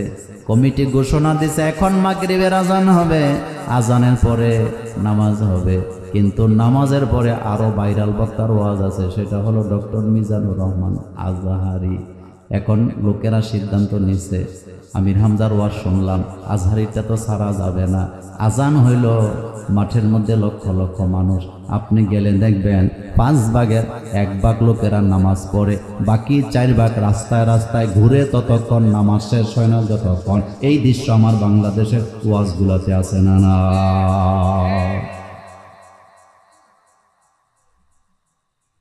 মাগরিবের নামাজের শেষ, নামাজ পড়ার সময় দেখলাম পুরা মাঠের 5 ভাগের 1 ভাগ শুধু লোকেরা নামাজ পড়তেছে, বাকি লোক রাস্তায়। যেই মাত্র নামাজ শেষ, ঘোষণা হলো এখন ডক্টর মিজানুর রহমান আজহারি ওয়াজ করবে, আবার লোকজন এসে ভর্তি, এখন আর জায়গা নাই। তাহলে আপনার কাছে আমার প্রশ্ন, এই লোকগুলা যে নামাজ পড়লো না, এই মাহফিল শুনে কোনো লাভ আছে? ইসলাম আর মুসলমান তো শোনার নাম নয়, বরং মানার নাম ঈমান। শুধু শোনার নাম ঈমান না। আল্লাহ বলছে সামিয়ানা ওয়া আতানা, যারা বলল আমরা শুনলাম এবং মানলাম, আল্লাহ বলেন আমি তাদেরকে মাফ করে দিলাম। শুধু কি শুনলে হবে না, মানতে হবে? আবু তালিব শুনছে কিন্তু মানে নাই, আবু জহিল্লা শুনতো কিন্তু মানত না। আমার কলেজার ভাইয়েরা, আবু তালিব রাসূলুল্লাহর কাছাকাছি থাকে, আল্লাহ রাসূল জেলে গেছে শিবে তালিবে, আবু তালিব জেলখানায়। মৃত্যুর আগে রাসূলুল্লাহ সাল্লাল্লাহু আলাইহি ওয়াসাল্লাম চাচারা যায়, চাচা সারা জীবন আমাকে ভালোবাসছো, আমার কাছাকাছি ছিলা, কিন্তু এই কাছাকাছি থাইকা তো জান্নাত পাওয়া যাবে না, আমার কথা শুনছো, শোনার দ্বারা জান্নাত পাবা না, তোমাকে তো ঈমান আনতে হবে। কি করতে হবে? এবার আবু তালিব কয়, বাতিজা ঈমানের কথা বাদ। রাসূল কয়, চাচা একটা বার শুধু বলো লা ইলাহা ইল্লাল্লাহ মুহাম্মাদুর রাসূলুল্লাহ। চাচা কয়, একবার বলো। চাচা রাজি হয়েছে। চাচা কয়, বাতিজা মৃত্যুর আগে নিজের ধর্মের মধ্যে চুলকানি মারব না, কারণ লোকেরা আমাকে লাঞ্ছিত করবে, অপমানিত করবে। আল্লাহ নবী কয়, চাচা তুমি যদি কালিমা না পড়ে মারা যাও, জাহান্নামে যাবা, জাহান্নামের আগুনে তোমাকে জ্বলতে হবে। চাচা আমি বাতিজা হিসাবে আমি কষ্ট পাবো। এবার আবু তালিব কয়, বাতিজা আমি যদি কালিমা পড়ি, মক্কার বড় বড় শিক্ষিত লোকের আমাকে বৎসনা দিবে, আমাকে নিয়ে হাসাহাসি করবে, আমাকে লজ্জা দিবে। রাসূল কয়, চাচা গো, তারা দিবে লজ্জা আর আল্লাহ দিবে জাহান্নামের আযাব, তুমি কোনটা নিতে চাও? এবার সে ডাইরেক্ট জানায় দিয়েছে, মোহাম্মদ শোনো, আমি মানুষের মুখের থেকে লাঞ্ছিত হওয়ার চাইতে জাহান্নামের আগুনকে নিজের জন্য পছন্দ করি। কপালে হেদায়েত। এবার রাসূল চাচার ডান দিক দিয়ে গেছে, যায় বলতেছে, চাচা ঠিক আছে, জোরে জোরে কালিমা বলার দরকার না, তুমি কালিমাটা পড়ো, আমি কারো কাছে বলবো না। চাচা কয়, না এটাও পারবো না। এবার রাসূল কয়, চাচা গো ঠিক আছে, আমি কালিমাটা পড়ি, তুমি আমার সাথে ঠোঁট মিলাও। বুঝেন কথা? তুমি আমার সাথে, বুখারীর হাদিস, এটা কিতাবুত তাফসীর। চাচা গো আমি কালিমাটা পড়ি, তুমি আমার সাথে ঠোঁট মিলাও। কিয়ামতের ময়দানে আল্লাহকে বলবো, আল্লাহ আমি যখন কালিমা পড়তেছিলাম আমার চাচা আমার সাথে ঠোঁট মিলাইছে, তার মানে কালিমা পড়ছে, আমি দেখছি আমার চাচা কালিমা পড়ছে, আমার চাচারে মাফ করে দাও। এবার আবু তালিব কয়, বাতিজারে এটাও আমার দ্বারা সম্ভব না। রাসূল কাঁদতেছে, বাম পাশে যায়, বাম দিকে গেলে আবু তালিব ডান দিকে তাকায়, ডাইনে গেলে বামে তাকায়। এবার রাসূল কাঁদতেছে, আল্লাহ রাব্বুল আলামিন কোরআনের আয়াত দিয়ে জিবরাইলকে পাঠায়, কয়, জিবরাইল আমার নবী কাঁদে, কিন্তু আমার নবীকে জানায়া দাও, ইন্নাকা লা তাহদি মান আহবাবতা ওয়ালাকিন্নাল্লাহ ইয়াহদি মান ইয়াশা। হাবিব আপনি কান্নাকাটি করেন না, আপনি ভালোবেসে কাউকে হেদায়েত দিতে পারবেন না, কারণ হেদায়েতের চাবিটা কার কাছে? মনে কষ্ট পাইয়েন না। আজকের এই কোরআনের মাহফিল 20 কিলোমিটার দূর থেকে গাড়ি ভাড়া দিয়ে মাহফিল শুনতে আসছে এমন আল্লাহর বান্দা আছে না নাই? আবার বাড়ির কাছে মাহফিল, দোকান থেকে আড্ডা মাইরা পেঁয়াজু কিনা বুট কিনা বাড়িতে চলে গেছে এমন কপাল পরা মুসলমানও আছে না নাই? কপালে হেদায়েত নাই। এই যে মানুষেরা মসজিদে আসে না, মসজিদওয়ালা বাড়ির লোক এমন আছে না নাই? আমার কলেজের ভাইয়ারাম, আমরা তো আফসোস করে বলি আহারে বাড়ির কাছে মসজিদ, কিন্তু মসজিদে আসে না, লাভ নাই। কারণ হেদায়েতটা দেয় কে? আপনাদেরকে একটা মজার কথা শোনাই। ড্রাইভার আর মালিক গাড়ি চালায় যাচ্ছে বেনাপোলের রাস্তা দিয়া। যাইতে জোহরের নামাজের একামত চলতেছে, রাস্তার পাশে মসজিদ। গাড়িটা থামাইয়া ড্রাইভার বলতেছে মালিক রে, স্যার একামত চলতেছে, জামাতের সাথে নামাজ না পড়লে শান্তি লাগে না, আমি নামাজে গেলাম। মালিক তো নামাজে যাই নাই, উল্টা বলতেছে যা তাড়াতাড়ি নামাজটা পড়ে আসিস, আমার অনেক কাজ আছে। কোথায় গেছে? আর মালিক যায় নাই। তো আপনারা যে নামাজে ঢুকেন, নামাজে ঢুকার পরে ইমাম যদি লম্বা কেরাত পড়ে, আপনাদের কিছু করার আছে? মালিক তো বলে দিছে তাড়াতাড়ি আইস, কিন্তু ইমাম সাহেব তো লম্বা কেরাত পড়ার কারণে নামাজটা লম্বা হয়ে গেছে। আসার পরে মালিক চোখ রাঙ্গায় বলতেছে, আগেই বলছিলাম তাড়াতাড়ি আসবি, এতক্ষণ লাগে নাকি নামাজ পড়তে? আসবি না কেন তাড়াতাড়ি? আমার কাজ আছে। বলার সাথে সাথে ড্রাইভার ফেল করে তাকায় বলতেছে, স্যার একটা কথা বলি, যদি মনে কষ্ট না পান। মালিক বলতেছে, কি কথা বল, কষ্ট নেব না। ড্রাইভার বলতেছে, স্যার আপনি যাকে অপছন্দ করেন তারে কি আপনার ঘরে ঢুকতে দেন? আপনার কি আমার ভাষা বুঝেন? স্যার আপনি যাকে অপছন্দ করেন তারে কি আপনার ঘরে ঢুকতে দেন? মালিক কয়, না, যারে অপছন্দ করি তারে তো আমার ঘরে ঢুকা তো দূরের কথা, আমার দরজার গেটেই তো আসতে দেই না। এবার ড্রাইভার বলতেছে, স্যার মনে কষ্ট নিয়েন না, আপনি যেমন অপছন্দ লোককে আপনার ঘরে ঢুকতে দেন না, আমি যেই ঘরে নামাজ পড়তে গেছি সেই ঘরের মালিকের অবস্থা হচ্ছে তিনিও যারে অপছন্দ করে তারে তার ঘরে ঢুকতে দেয় না, কিন্তু যারে পছন্দ করে ঢুকায় তারে নিজের ইচ্ছা মতো বের হইতে দেয় না। তিনি যখন বের হওয়ার জন্য অর্ডার করে তখনই বাইর হইতে হয়, 1 সেকেন্ড আগেও বের হওয়া যায় না। আল্লাহু আকবার। এই বাড়িটার নাম কি? এই বাড়িটার নাম কি আপনাদের? রয়্যাল সাহেবের বাড়ি। রয়্যাল সাহেবের বাড়ির পাশে একটা মসজিদ আছে। রয়্যাল সাহেবের পরিবারের আত্মীয় স্বজনেরা যশোরে বেড়াইতে গেছে। বেড়াইতে যাওয়ার পর লোকেরা জিজ্ঞেস করে, আপনাদের বাড়ি কই? অমুক জায়গায়। কোন বাড়ি? রয়্যাল সাহেবের বাড়ি, মসজিদওয়ালা বাড়ি। আমাদের বাড়িতে একটা এতিমখানা আছে, মসজিদ আছে, মসজিদওয়ালা বাড়ি আমাদের। আমাদের দেশে কিছু লোক আছে বিভিন্ন জায়গায় আত্মীয়তা করতে যায়। পান্তাপাড়া গ্রামের লোকেরা গেছে আরেক গ্রামে আত্মীয়তা করবে। লোকেরা জিজ্ঞেস করছে, তোমাদের বাড়ি কই? কয় পান্তাপাড়া। কোন বাড়ি? কয় মসজিদুল্লাহ বাড়ি। কিন্তু আফসোসের ব্যাপার হলো, আত্মীয়তা করতে গেলে, দূরে কোথাও গেলে গর্ব করে পরিচয় দেয় আমার মসজিদুল্লাহ বাড়ি, অথচ ফজরে নামাজ, জোহর, আসর, মাগরিব, এশা 5 বেলা মসজিদে আজান হয়, জামাত হয়, কিন্তু মসজিদুল্লাহ বাড়ির মানুষগুলা মসজিদে পাওয়া যায় না। এমন বাটপার আছে না? আপনাদেরকে কিন্তু বলিনি। আবার মসজিদুল্লাহ বাড়ির লোক মসজিদে যায় নামাজ পড়ে না, এমন বাটপার আছে না নাই? আবার গর্ব করে বলে আমরা মসজিদুল্লাহ বাড়ির লোক। আমি বলি, বেটা মসজিদুল্লাহ বাড়ির লোক হইলে নামাজ না পড়া যদি জান্নাতে যাওয়া যাইতো, তো আবু জহিল্লাই কি দোষ করছে?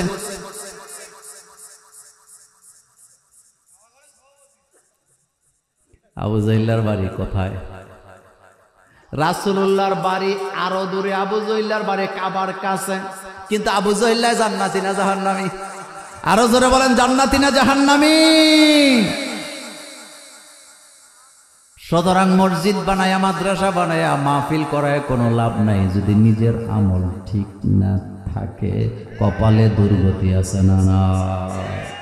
আমার কলিজার ভাইয়েরা কথা লম্বা করতে চাই না, সামনে চলে দিতে তাই আল্লাহ পাক বলছেন লা ইউকাল্লিফুল্লাহু নাফসান ইল্লা উসআহা লাহা, বান্দারে তোমার কষ্ট হবে এমন কোনো আইন বিধান আমি তোমার জন্য দেই নাই, তোমার জন্য সবকিছু সহজ করে দিছে কে? আমার কলিজার ভাইয়েরা আল্লাহ পাক বলছেন আইয়ামাম মা'দুদাত, রোজা আসবে, রোজা চলে যাবে। ফামান কানা মিনকুম মারিদান আও আলা সাফারিন ফাইদ্দাতুম মিন আইয়ামিন উখর, তোমাদের মধ্যে এই রোজার সময়টাতে যদি অসুস্থ থাকো অথবা সফরে থাকো, রোজাটা পরবর্তী সময় রাখবা। ওয়া আলাল্লাযিনা ইউতিকুনাহু ফিদিয়াতুন তুআমু মিসকিন, আর রমজানের কাফারা হলো মিসকিনকে খেতে দেওয়া। জোরে বলেন কাকে খেতে দেওয়া?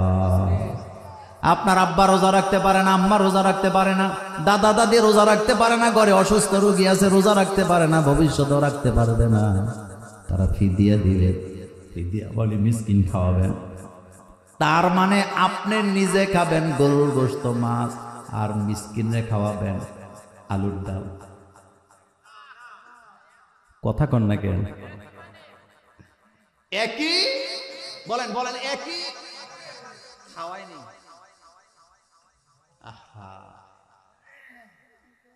রমজানে যারা জাকাতের শাড়ি কিনে, জাকাতের লুঙ্গি কিনে, জাকাতের নামে জাকাত দেয়, তাদের জাকাত হবে না, হবে না, হবে না, হবে না। তুমি লুঙ্গি কিনে দাও, হ্যাঁ? আচ্ছা বলেন তো, কারুন জাকাত দিতে কি অস্বীকার করছিল? না, জাকাত দিতে অস্বীকার করে নাই। মুসা আলাইহিস সালাম যায় কয় তোমার এত সম্পদ, জাকাত দাও। কয় মুসা এটা বলা লাগেনি, যা লাগে থোক বরাদ্দ নিয়ে যাও। মুসা আলাইহিস সালাম কয় থোক বরাদ্দ হবে না, হিসাব করে দেওয়া লাগবে, হিসাব করে দেওয়া লাগবে। 100 টাকায় 2.5 টাকা। কথা কন না কেন? 100 টাকায় 40 টাকায় 1 টাকা, বলে না 40 টাকায় 100 টাকায়। এবার কারুণ্যয় কয় ঠিক আছে সমস্যা নাই, হিসাব করো। যখন হিসাব শুরু করছে, হিসাব করতে করতে করতে করতে কারুণ্য দেহে সর্বনাশ। এবার যখন সম্পদের স্তূপ দেখছে, এখন কারুণ্য উল্টে গেছে।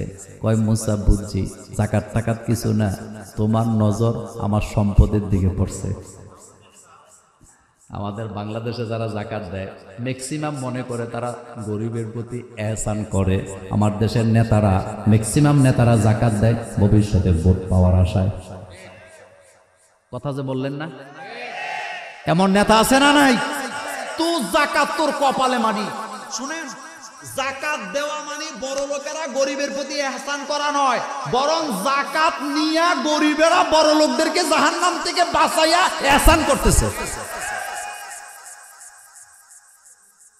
বাদশাহ আব্দুল আজিজ, যাকে ইসলামের ৫ম খলিফা বলা হয়, তার রাষ্ট্রের অবস্থা এমন, জাকাত দাতা আছে কিন্তু জাকাত গ্রহীতা নাই।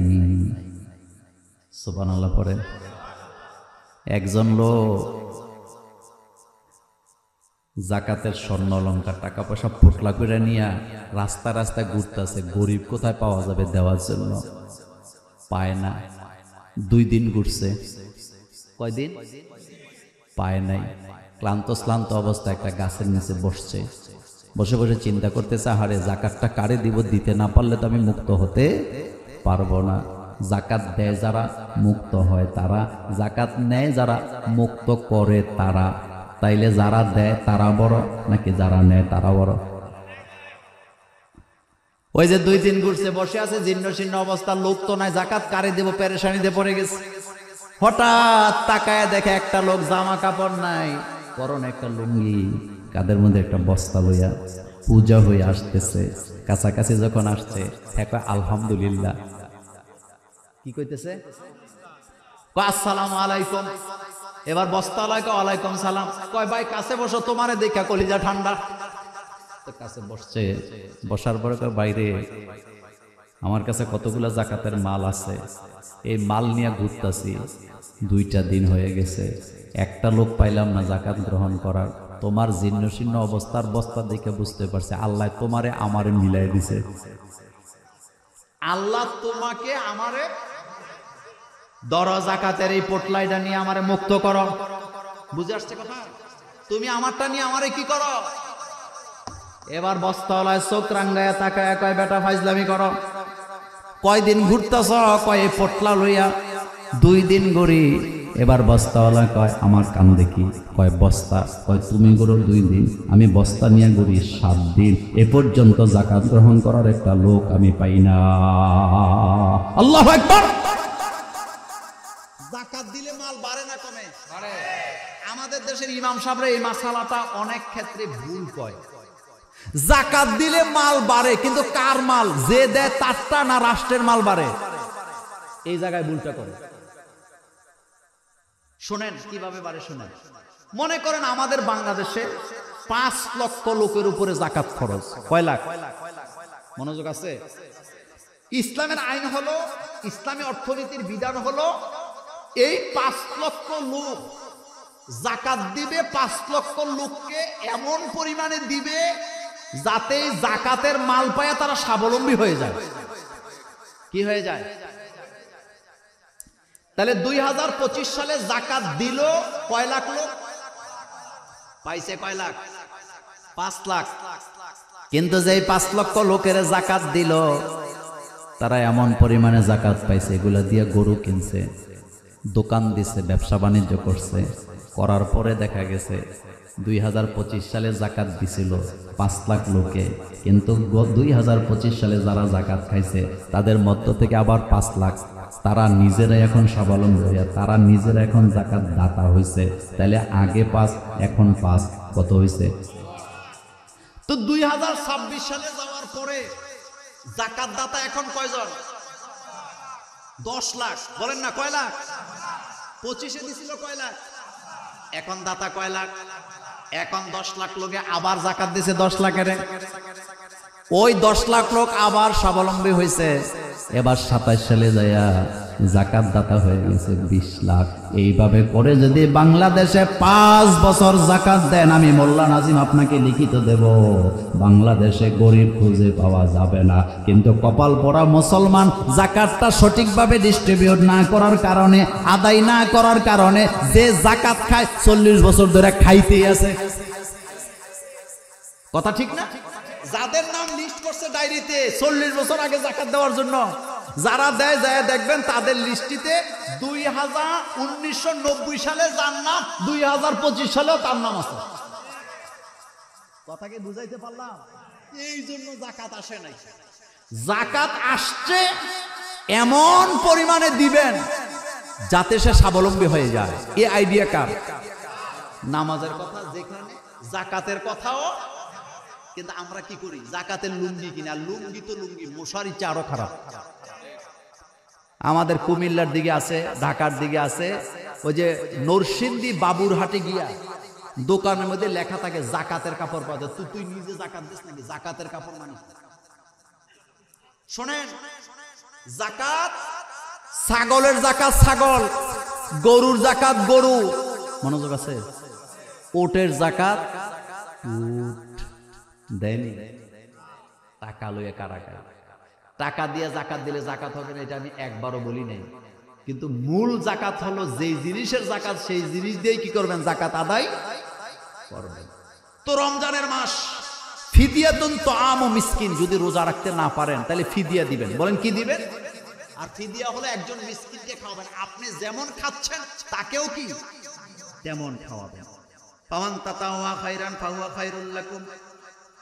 আমার কলেজার ভাইয়েরা, ওয়া আনতাসুমু খায়রুল লাকুম, আল্লাহ পাক বলছেন ফিদিয়া দিবা, কিন্তু রোজা রাখাটাই তোমাদের জন্য উত্তম। ইন কুনতুম তাআলামুন, যদি তোমরা বুঝে থাকো।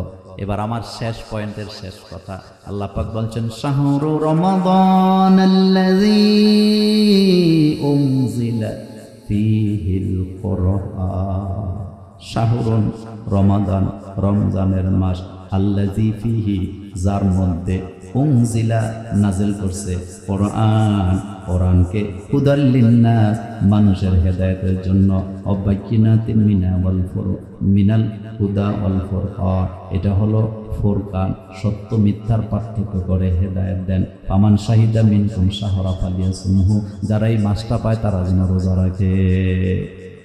কোরআন নাযিল করছে কে? এটা আমার শেষ কথা। কোরআন নাযিল করছে কে? কোরআনের সাথে থাকলে মর্যাদা বাড়ে না কমে? আমার কলিজার ভাইয়েরা, কোরআনের সাথে থাকলে মর্যাদা বাড়ে, কোরআনের কথা বললে মর্যাদা বাড়ে, কোরআনের আইন মানলেও মর্যাদা বাড়ে, নিরাপত্তা পাওয়া যায়। আল্লাহর কোরআনের আইন হলো আস-সারিকু ওয়াস-সারিকাতু ফাকতাউ আইদিয়াহুমা, চোর যদি চুরি কইরা ধরা পড়ে, হোক সেটা চোর হোক সেটা চুন্নি। আপনাদের এই বেনাপোল এলাকায় মহিলা চোরদেরকে কি বলে? কথা কন না যে এই চুন্নি কথাটা কোরআনে বোধহয় নাই। আস-সারিকু চোর, আস-সারিকাতু চুন্নি, একটা মুজাক্কার আর একটা মুয়ান্নাস। আল্লাহ বলতেছেন চুরি করে যদি ধরা পড়ে, হোক সেটা চোর হোক সেটা চুন্নি, ফাকতাউ আইদিয়াহুমা, উভয়ের হাত কেটে দাও। কার কথা? আমার কলেজার বাইরে। এবার শোনেন, আপনারা অনেকে মনে করেন হারে এই আইন হইলে তো হাজার হাজার মানুষের হাত কাটা যাবে না। হাজার হাজার মানুষের হাত কাটার জন্য কোরআনের আইন আসে নাই। বাংলাদেশে 20 কোটি মানুষ আছে।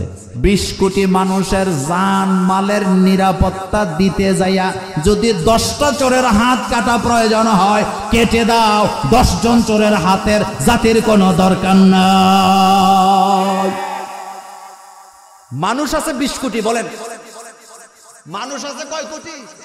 তো 20 কোটি মানুষের জান আর মালের নিরাপত্তা যদি 10 জনের হাত কাটলে দেওয়া যায়, এই রকমের 10টা হাতের কোনো দরকার নাই। কারণ 10টা হাত কাটলে জাতি অচল হবে না, অলস হবে না, বরং নিরাপত্তা পাবে। বুখারীতে আসছে রাসূলুল্লাহ সাল্লাল্লাহু আলাইহি সাল্লাম তখন প্রধান বিচারপতি, রাষ্ট্রপতি, মামলা হলো রাসূলের আদালতে। এখন আপনাদের কাছে জানতে, আপনাদের কি কষ্ট হইতেছে? কষ্ট হয়, কষ্ট হয়। আরেকটু চলবে, আরেকটু চলবে। শুনেন, রাসূলুল্লাহ প্রধান বিচারপতি ছিল না? বিচার করতে ব্রেন লাগে। বলেন কি লাগে?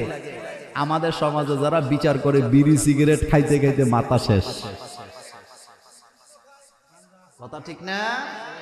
মিথ্যা মামলার পরেও রায় দিয়ে দেয়। আচ্ছা বলেন তো, যারা বিচার করে তাদের বিচার বোধহয় আল্লাহ করবে না? শিল্পীরা গান গাইছে, বিচারপতি তোমার বিচার হবে হাসরে, গাইছে নি গান? আল্লাহ কয় বিচার তো হাসরে হবে, এটা সত্য। কিন্তু দুনিয়াতে যদি আমি 2-1টা বিচার দেখাই তাহলে তোরা শান্তি পাবি। এই জন্য বিচারপতি রে বাংলাদেশেও না, ভারতেও না, সীমান্ত এলাকায় কলা পাতার মধ্যে শোয়ায় রাখছে কে? লিয়াত মাইন্না কালবি, এটা দেখে আমাদের কলজা সুবহানাল্লাহ ভাই যে কই না, এটা দেখাইছে কে? আল্লাহ। দেখার মধ্যে কোনো দোষ আছে নাকি? শুনেন, হযরত ইব্রাহিম আলাইহিস সালাম আল্লাহরে বলতেছে, আল্লাহ রব্বি আরিনি কাইফা তুহিল মাউতা, তুমি আমারে দেখাও তো তুমি মৃত্যুরে কিভাবে জীবিত করো। আল্লাহ বলছেন আওয়ালাম তুমিন, তুমি কি বিশ্বাস করো না? ক্বালা বালা, ইব্রাহিম নবী কয় হ্যাঁ বিশ্বাস করি। লিয়াতমাইন্না কালবি, আমারে দেখাইলে আমি শান্তি পাই। তাহলে বোঝা গেল মানুষ যেটা দেখে না, আল্লাহর কাছ থেকে যেটা শুনে, ওইটা দেখলে শান্তি পাওয়া যায় কি যায় না?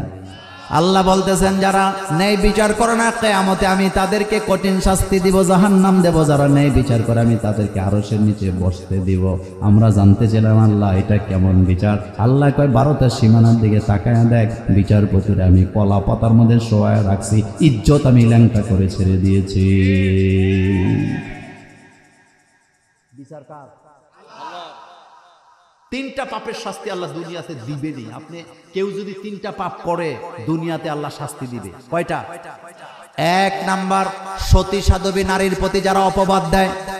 কিছু কিছু পুরুষ আছে খামোকা স্ত্রীর সন্দেহ করে, এমন পুরুষ আমাদের বেনাপোলে নাই। খবরদার, খবরদার। আপনি যেটা দেখেন না সেটা সন্দেহ করার অধিকার আপনার নাই, আল্লাহ এটা পছন্দ করে না। কোন ব্যক্তি দেখে নাই শুনছে, তার সাক্ষী গ্রহণযোগ্য হবে না। সতী সাধ্বী নারীর প্রতি যারা অপবাদ দেয়, আল্লাহ তাদেরকে দুনিয়াতে শাস্তি না দিয়ে মৃত্যু দিবেন না। 2 নাম্বার, যারা রক্তের সাথে বেঈমানি করে, কথা কন না কেন, নিজের বাইরে ঠকায়, বোনেরে ঠকায়, বাইরে রাস্তা দেয় না, বাইরে ভালো জমিঘর দেয় না, এমন ভাই বেনা পড়লেন, তাদের জন্য দুনিয়াতে শাস্তি আছে না? আর 3 নাম্বার, যারা ক্ষমতা পাইয়া জালেম হয়, মানুষের উপরে অত্যাচার করে, দুনিয়াতে আল্লাহ তাদেরকে শাস্তি না দিয়া আল্লাহ তারে মৃত্যু দেয় না। তাহলে পাপ হইল কয়টা? 1 নাম্বার, সতী সাধ্বী নারীর প্রতি অপবাদ দেওয়া যাবে।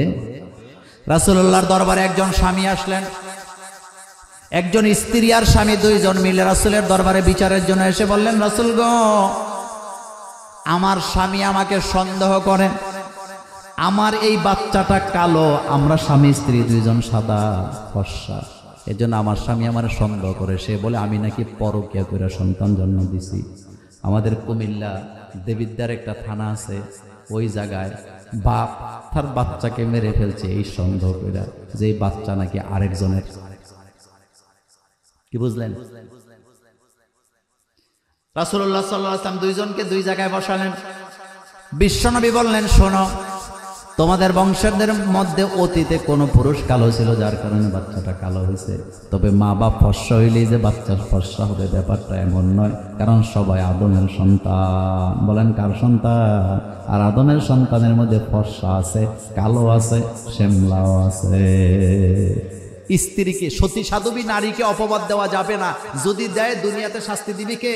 আর 2 নাম্বার, রক্তের সাথে যারা বেঈমানি করে, কাতে রেহেম, যারা আত্মীয়তার সম্পর্ক ছিন্ন করে, আল্লাহ দুনিয়াতে তাদেরকে শাস্তি না দিয়ে মৃত্যু দিবেন না। আর 3 নাম্বার, যারা ক্ষমতা পাওয়ার পরে মানুষের উপরে জুলুম করে, আল্লাহ দুনিয়াতে শাস্তি না দিয়ে তাদেরকে দুনিয়া থেকে মৃত্যু দিবেন না।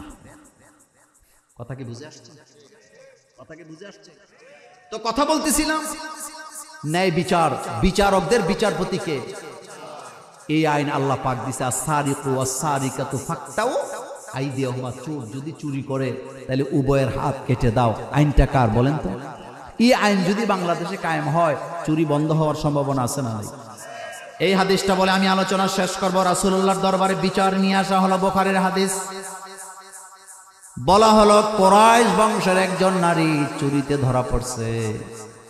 সাক্ষী প্রমাণ নেওয়ার পরে রাসূল রায় দিবে। আরবের লোকেরা বুঝে গেছে রাসূল তো রায় দিবে হাত কাটার আইন, কারণ এটা কোরআনের আইন।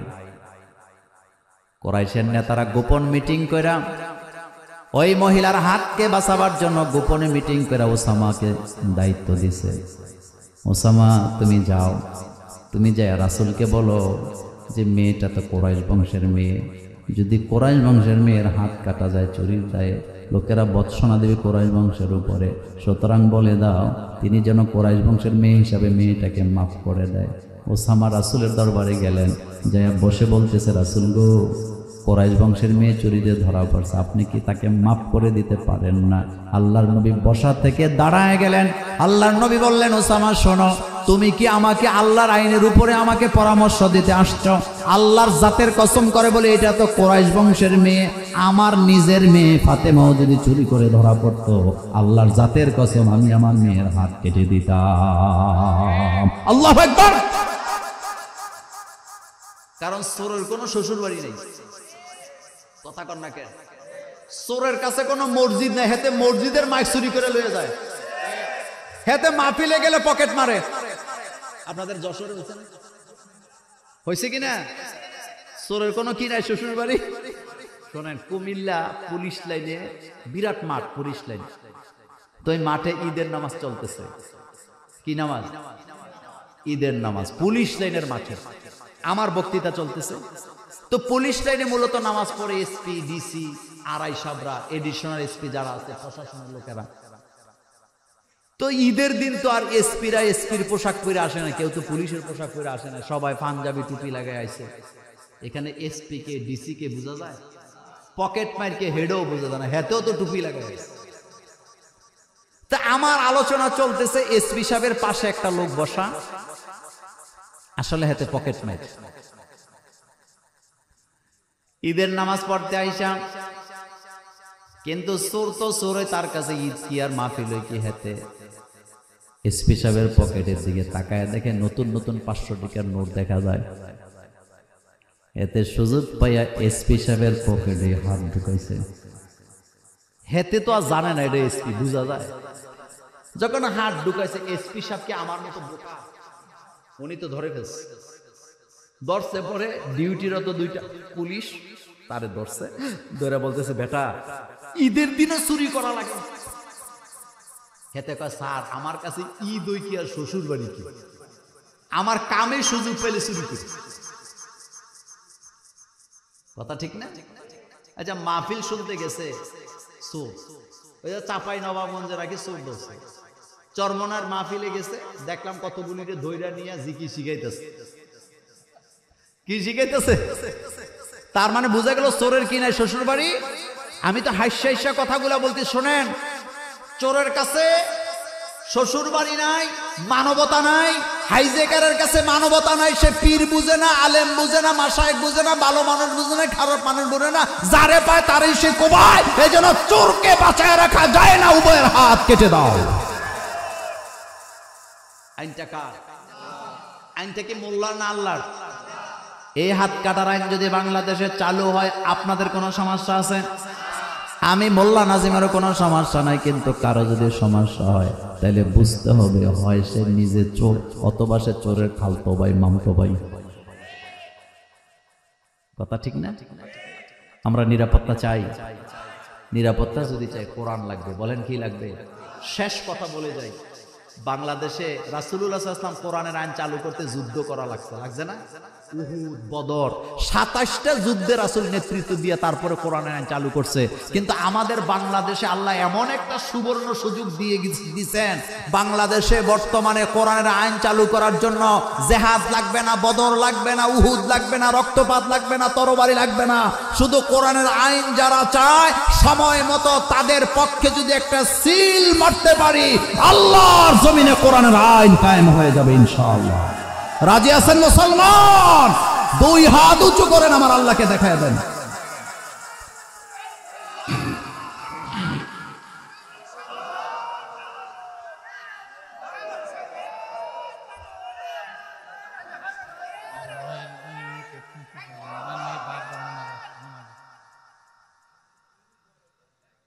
এটা তো উচিত না। শোনেন, একটা কথা বলি, আজকে একটা কথা বলে দিয়ে যে আপনাদেরকে, আপনারা রাগ করেন না। সেটা হলো, এই মাহফিলটা রয়্যাল বাইটা কে? রয়্যাল বাইটা কে? প্রতিষ্ঠাতা না? এই যে ওনার নাম নিচে দোয়া করছে, দোয়া হয়েছে কথা কন না কেন? আলাদা করে 10 মিনিট ওনার নামে প্রশংসা করতে হবে? এটা করলে কি আল্লাহ খুশি হবেন? উনিও কি খুশি হবেন না? এবার শোনেন, নেক কাজের সাক্ষী সবার আগে কে হয়? নিয়ত করার সাথে সাথে নেক কে দেয়? আল্লাহ পাক দেয়। কোরআনুল কারীমের কোথাও আপনি নবীদের কোনো প্রশংসা আপনি পাবেন না। কিন্তু নবীরা কি ভালো কাজ করেনি? যারা মসজিদ মাদ্রাসা বানায়, তাদের জন্য জান্নাতে ঘর বানায় কে? এই ঘোষণাটা কি মোল্লার না আল্লাহ? এরপরে আর কোনো ঘোষণা আছে? নাই। আরেকটা কথা বলে রাগ করে না, এটা হলো আমি কারোর তেল মারতে পারি না, এটা আমার অভ্যাসে নেই। আমি মসজিদে যে ইমামতি করি, অকরে আল্লাহ, এই যে কথা রেকর্ড হয়, আমি আল্লাহকে সাক্ষী রেখে বলি, 22 বছর একই মসজিদে জুমার নামাজ পড়াইছি। সভাপতি আমাকে কোনোদিন ওনার বাসায় নিতে পারে না, অর্ডার দিয়া যে আমার সাথে দেখা করেন, আল্লাহি আমাকে পারে নাই। এখন আরেকটা মসজিদে জুমা পড়াই, কমিটি আমি গঠন করি, আমার সাথে কমিটির কোনো নেই, দ্বন্দ্ব নাই। কিন্তু যেদিন কমিটি আমার উপরে মাতাব্বরি করবে, আমি আপনাদেরকে সাক্ষী রেখে বলে গেলাম, আমি আর জীবনে ইমামতি করব না। কারণ মসজিদে আমার ইমামতি চলে। এই জন্য সর্দারিটা কার চলবে? কিছু কিছু ইমাম আছে, মুনাজাত ধরলে মসজিদ যারা বানাইছে, মাদ্রাসা যারা, তাদের নাম বলতে বলতে 10 মিনিট মুনাজাতে শেষ। এটি আমারে বললে আমার জিদ ওঠে, আমি এটা পারি না। কারণ আমি প্রশংসা করি কার? ফামাইয়ামাল মিসকালা যাররাতিন খাইরান ইয়ারা ওমাইয়া আমাল মিসকালা যাররাতি শাররান ইয়ারা। আমি যে কথাগুলো বললাম, রয়্যাল পরিবারের লোকেরা আপনারা কি কষ্ট পাবেন? অন্তর থেকে বলেন কষ্ট পাবেন? আবার হাদিয়া রেখে দিবেন না যে হুজুরে আমাদের প্রশংসা করছে না। যে জিনিস আপনারা লাগাইছেন গাছ, হতে পারে এটার উসিলায় আপনাদের 14 পুরুষ জান্নাতে চলে যাবে। এটার মধ্যে আপনারা পানি ডালেন, এখানে ইবাদত করেন। বলেন তো আমরা কি কাবা ঘরের ইমামতি, মানে কাবা ঘরের গোলামি করি না কাবার মালিকের গোলামি করি? আমরা কি মসজিদের গোলামি করি না মসজিদের মালিকের গোলামি করি? ফালিয়াবুদু পড়েন, ফালিয়াবুদু রব্ব হাযাল বাইত আল্লাযী আত'আমাহুম মিন জু' ওয়া আমানাহুম মিন খাউফ। আল্লাহর ঘরের গোলামি যারা করে তাদের থেকে ভয় ভীতি গজব আযাব সবকিছু দূর করে দেয় কে? আল্লাহু আকবার। সুতরাং আমরা দোয়া করব এই পরিবারকে যেন আল্লাহ কবুল করেন, কারণ তারা ইচ্ছা করলে অন্য কিছু করতে পারতেন, কিন্তু তারা একটা এতিমখানা বানাইছে। এতিমদেরকে যারা আশ্রয় দেয় তাদেরকে ভালোবাসে কে? আল্লাহ পাক কোরআনে বলছে এতিমের মালের কাছে যাইও না, যাইও তার মালটাকে রক্ষণবেক্ষণ করার জন্য। আবার আল্লাহ পাক বলছে এতিমের মাল খাইও না, যারা এতিমের মাল খায় তারা পেটের ভিতরে কি ঢুকায়? আর সেই এতিমখানা আপনারা বানাইছেন। দোয়া কর, আর দোয়া চাওয়ার কোনো দরকার নাই। নাম্বার 2, রাসূল বললেন তোমরা যখন কারো ঘরে খাও দোয়া না করে যাবা না। হাদিস মনে থাকবো নি? দোয়া না করে যাবা না, কারণ তোমার দোয়া আল্লাহর দরবারে কবুল হয়ে যাবে। এজন্য রাসূল যখনই কারো ঘরে খাইতেন তার ছেলে মেয়ে আত্মীয় স্বজন 14 গোষ্ঠীর জন্য দোয়া করে দিতেন। আমিও আজকে যখন তাদের এখানে খাইছি, অনেক বড় মাছ খাওয়াইছে, তো গরু গোশত খাওয়াইছে খুব মজার, আবার যশোরের আলুর ডাল কি খাওয়াইছে। আমি কিন্তু রুমে বসে বসে দোয়া করে দিছি অলরেডি, এখনো দোয়া হবে। আপনারা কষ্ট পাইছেন? আল্লাহ যদি বাঁচায় রাখে হয় দেখা হবে, না হলে হাসরের মাঠে হবে। আল্লাহ যেন আমাদেরকে কবুল করেন, আমরা বলি আমিন।